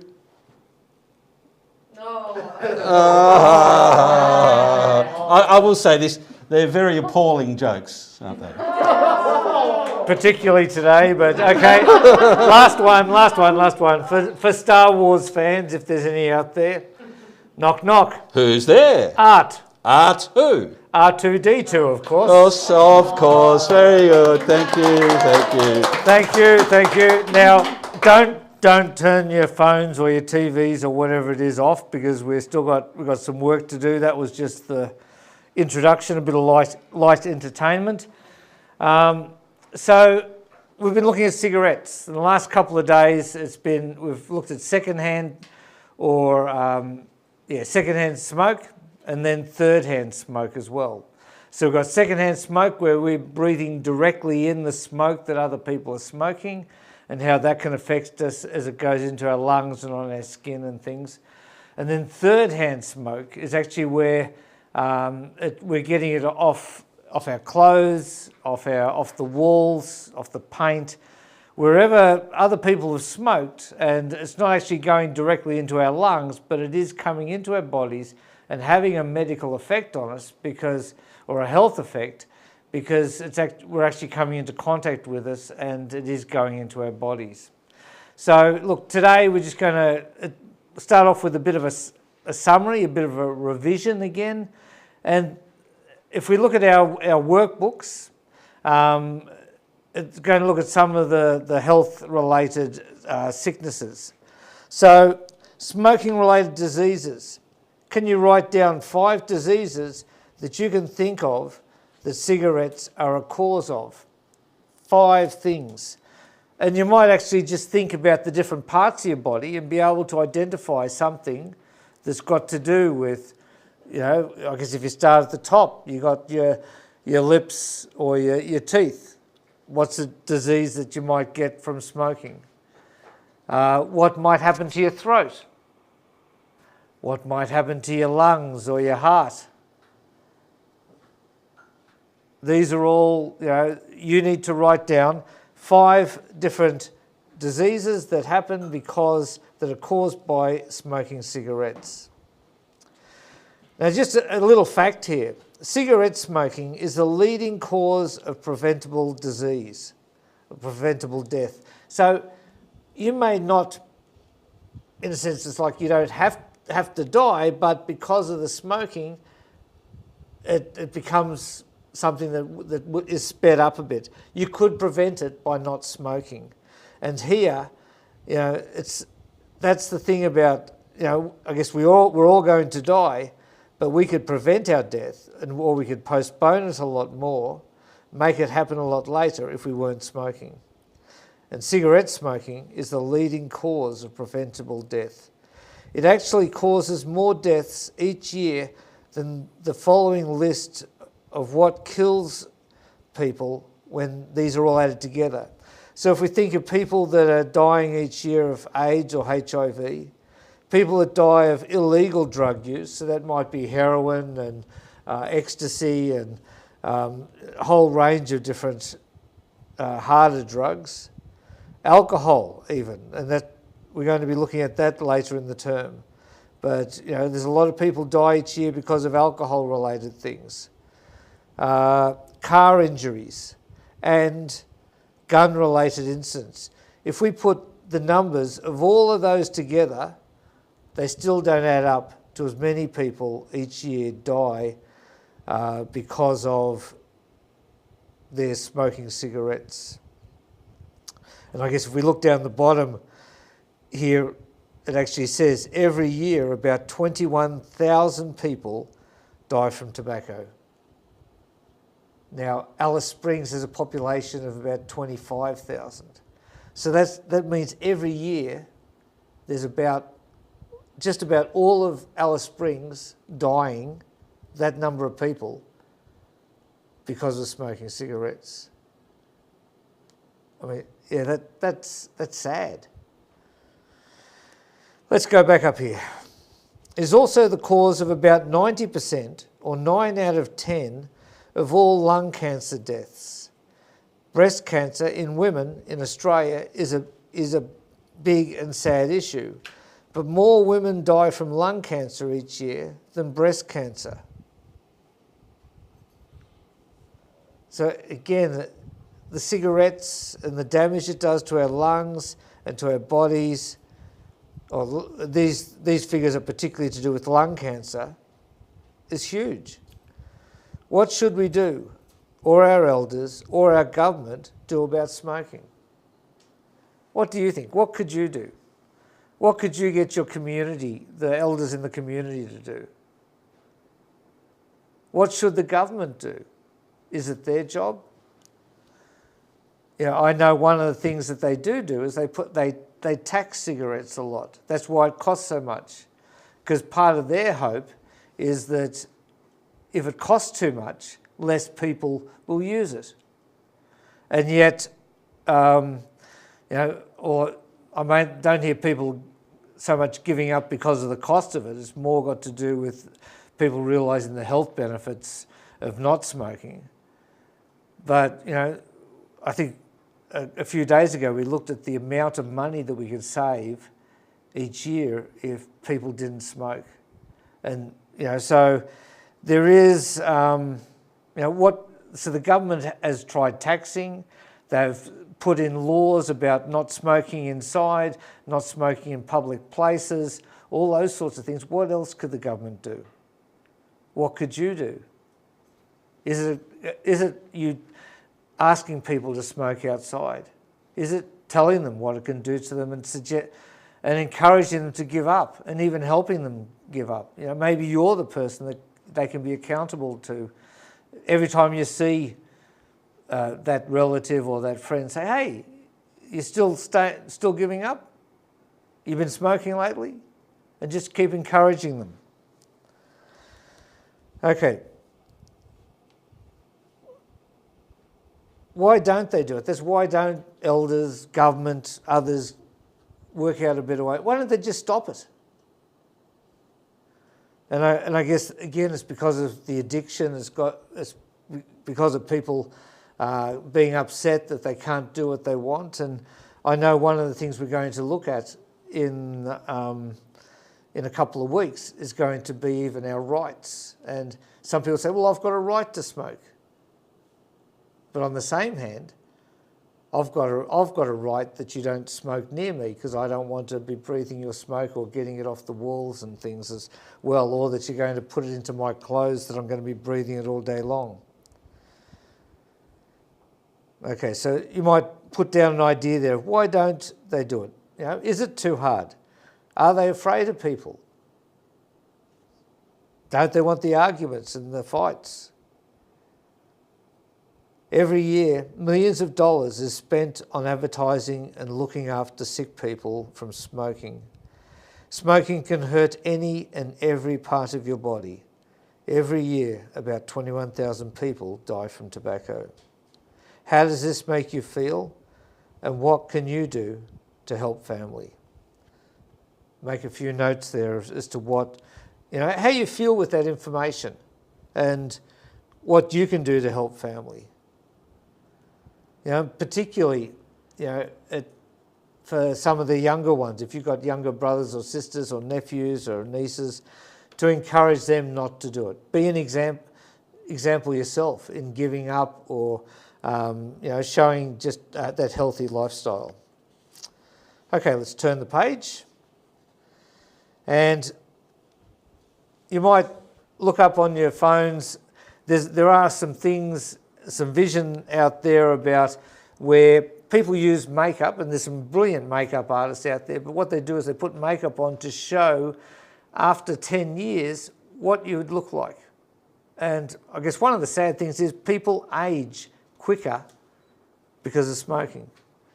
If you want to look young or you want to look as good as you can, as beautiful as you can, as handsome as you can, smoking is not helping that at all. Because it's affecting your skin, it's affecting your lips and your teeth, and your eyes. And to see some of the clips that are there, it really is quite a shock to think, wow, if I smoke, I'm going to age faster. And you might then fill in, how do you feel after watching this? I feel, write how you feel. What would you say to a smoker that you care about? Even just to say to them, hey, that's going to make you look, it's adding years to you. It's making you look older. And see if they can get that back. Okay, now we've got we're going to finish off this lesson with a worksheet. And the worksheet is a word jumble as we look at some of the things that are here. There's some jumbled words, match them up, and then put them into the spaces, the correct body part that it affects. You've got things like, weaker muscles, stained fingers, diseased lungs, yucky skin, damaged heart, yellow teeth, smelly hair, and smelly breath.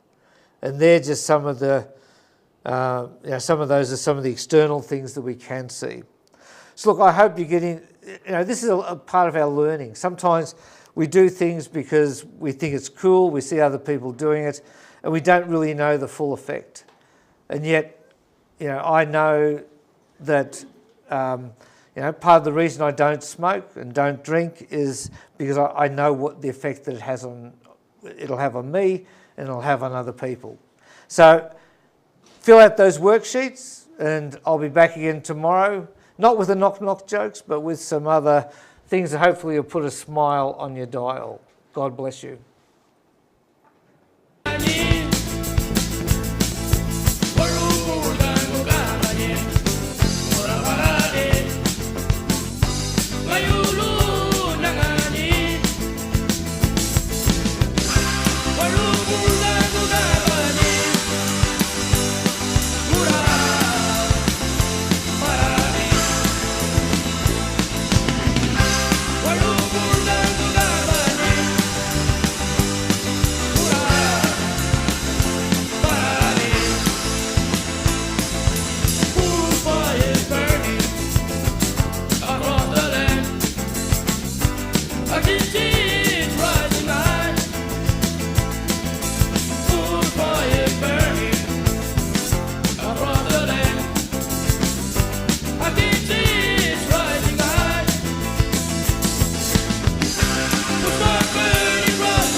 Hello, welcome to the senior school, year 11 and 12s. We're back with some maths and we're looking at, just to remind you, I do this every day but you know we can become forgetful. We're looking at our workbook here, data and graphs.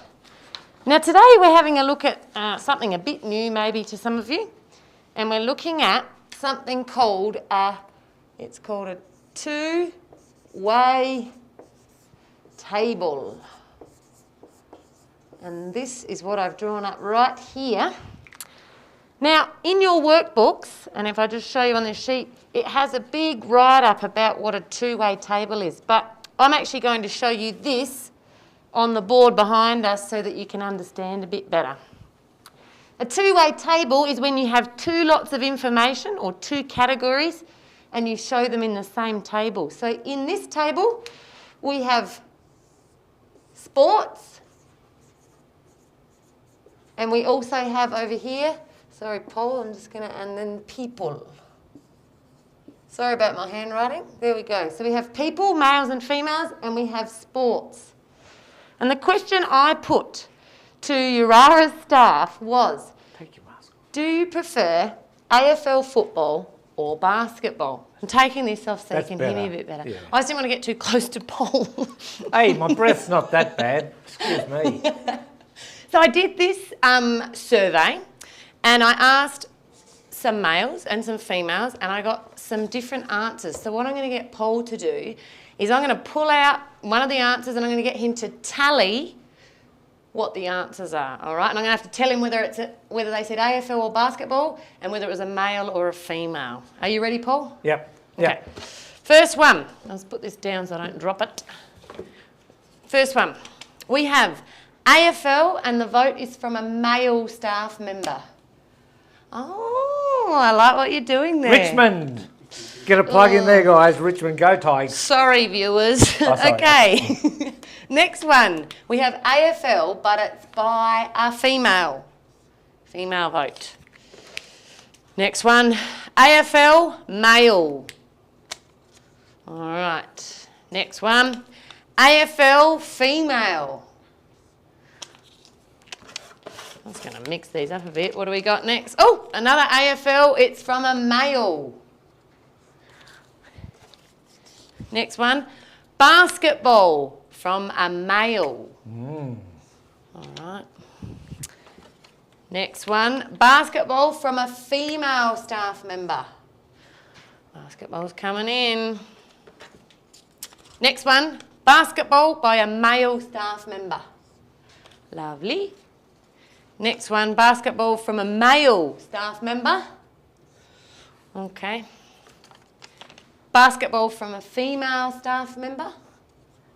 We've got two more. What are they going to be? Basketball, female. And we have AFL, male. Okay. So if we count these up, we can have a look which one.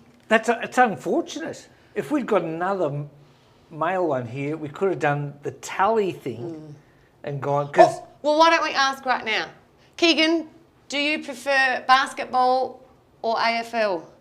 Definitely AFL. AFL! So when we get to the fifth one, we go like this. And then I can look at it and I don't need to count them because I already know, oh, that's 5. 5, that's the symbol. So we know we've got 5 males that like AFL. How many males like basketball? Paul? Can you count that many? 5. 3. 3. I can write that one. I'll write this side. Right. How many females like AFL? All of them. No, 2. 2. And then I can see that 3 females liked basketball. Now, well, at least they could play 3 on 3. They could. That's a really good suggestion, Paul.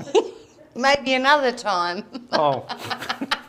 Now, Paul, can you write here total? Because you're being a total scallywag. All right, total. So we can actually see how many people like AFL and how many people like basketball. So 5, 6, 7. 7 people altogether liked AFL. Ah, yeah, that's right. 6 people altogether liked basketball. So then we can also say 7 plus 6 is, quick maths, 13. So altogether we asked 13 people whether they liked AFL or basketball. All right? And we can see that 5 females voted and we can see that 8 males voted. All right. And hopefully 8 plus 5 also equals 13. 8, 9, 10, 11, 12, 13. Phew. Yes, it does. So us 13 people. Okay, Paul, I'm going to ask you some questions about it. And these are things that you could also look at in different tables. So what... Paul. This Paul. Oh, this Paul. Which Paul? There's so much going on. Which sport was the most popular? AFL. AFL was the most popular. And who liked it more? And I know that because of this column being 7. 7. Yep, we can see that 7 That is made the it the most popular. And did the males or the females like AFL more? The males did. The males. Good. And then what about basketball? Who liked basketball better, the males or the females? Equal. Equal. We can see that because they're both with 3. Okay, so it can get a bit confusing, and then the more columns you have and the more rows you have, so the different categories, the more confusing it gets. But we just... No. Well, the more info, the more data you've then got to work with. But we've just stuck with 2 columns, so 2 categories with 2 categories. Yeah. Okay. And we just make sure Richmond Anyway. goes there, right in the centre thing. Next thing. I'm just going to go to the front now. We're going to have a little look at some of your worksheets. Are you trying to cut me out now? Yeah, we better get rid of him. All right, worksheet time. So, I'm not going to do the whole worksheet, but I'm just going to get you started so that you know what you're doing with this whole new table here. All right.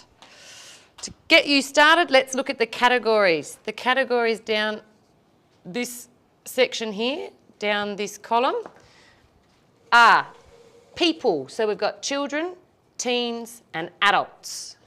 I'm just going to take a seat so that I can explain better. All right. The category across in the rows are the flavour of ice creams these people would pick, and they have to pick from chocolate, vanilla, or they don't like either of those 2, so we call it neither flavour. All right, so let's answer the first 3 questions, and then I think I'll leave you on your way to do it by yourself. Let me get my trusty pencil case. I'm going to get my pen out. All right. First question, how many children would pick vanilla ice cream? So the keywords here are children and vanilla. So we've got children here, and we've got to go across to see how many would pick vanilla, and we've got 22.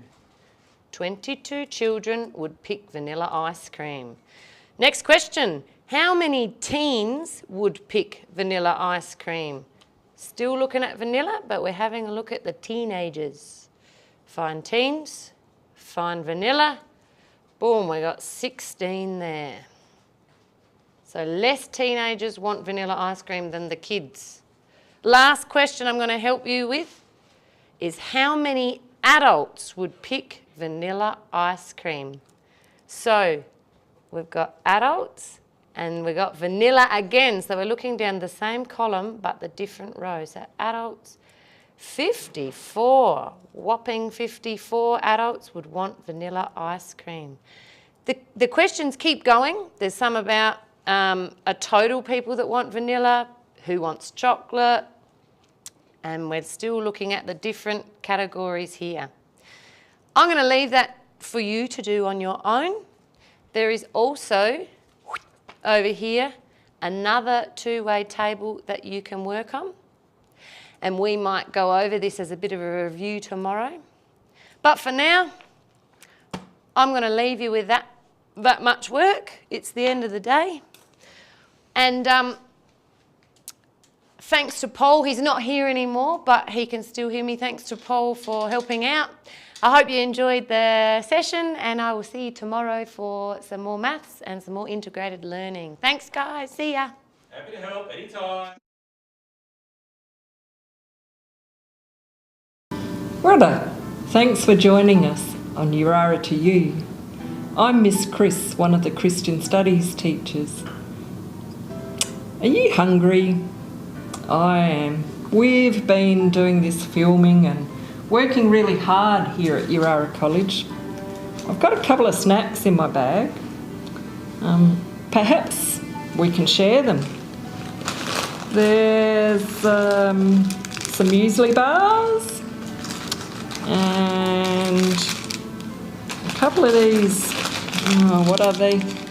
Some kind of gummy things.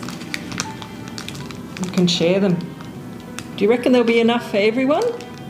There's 1, 2, 3, 4, 5 muesli bars and these gummy things. But there's way more of you. I don't know that there'll be enough to go round.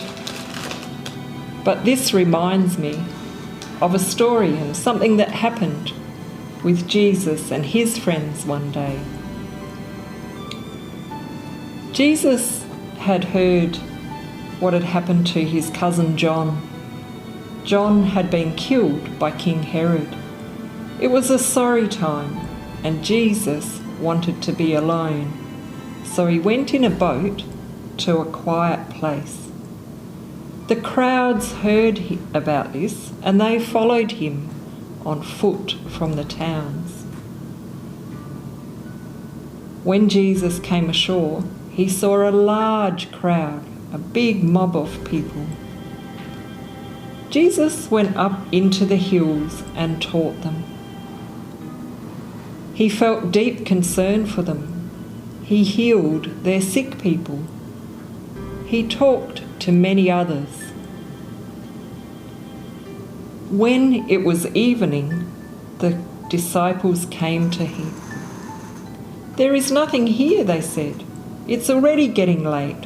Send the crowds away. They can go and buy some food in the villages." Jesus replied, "They don't need to go away. You give them something to eat." Turning to one of the disciples, he asked, "Where can we buy bread to feed all these people?" The disciple replied, "It would take a fortune to buy food for this many." Another disciple spoke up, "There's a young boy here with 5 loaves of bread and 2 fish. But what good is that with all these mouths to feed?" Jesus directed the people to sit down on the grass. Jesus took the 5 loaves and the 2 fish. He looked up to heaven and gave thanks. He broke the loaves into pieces. Then he gave them to the disciples, and the disciples gave them to the people. All of them ate and were satisfied. They all had full bellies. Then the disciples picked up 12 baskets of leftover pieces. The number of men who ate was about 5,000. Women and children also ate. Then Jesus told the disciples to get into the boat and go ahead of him to the other side of the lake. After Jesus had sent the crowds away, he went up on a hillside by himself to pray. Let's pray together. Jesus, help us to remember that when we give you what we have, even a little bit is more than enough. Dear God, be with all of our students and their families back home in community. Hold them all close to you, Lord, and help us to share your love with everyone. In Jesus' name we pray. Amen. Let's have a look at the workbook that we sent to you. It may have arrived in the mail, or you can find it on the Yirara College website. This is the one for Christian Studies. There's some colouring about this story and a worksheet and the story find the missing words. Look for the verse in the passage that's written over on the other side. And an all-time favourite, there's a word finder for you to do as well. It'd be good to think about this story. Maybe find it in your Bible or a Bible in your language and share it with someone. It's in the book of Matthew, chapter 14.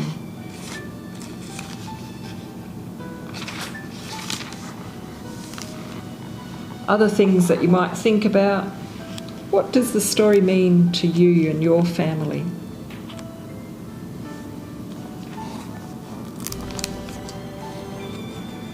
Until next time, stay safe and God be with you and your family. Bye. Good morning.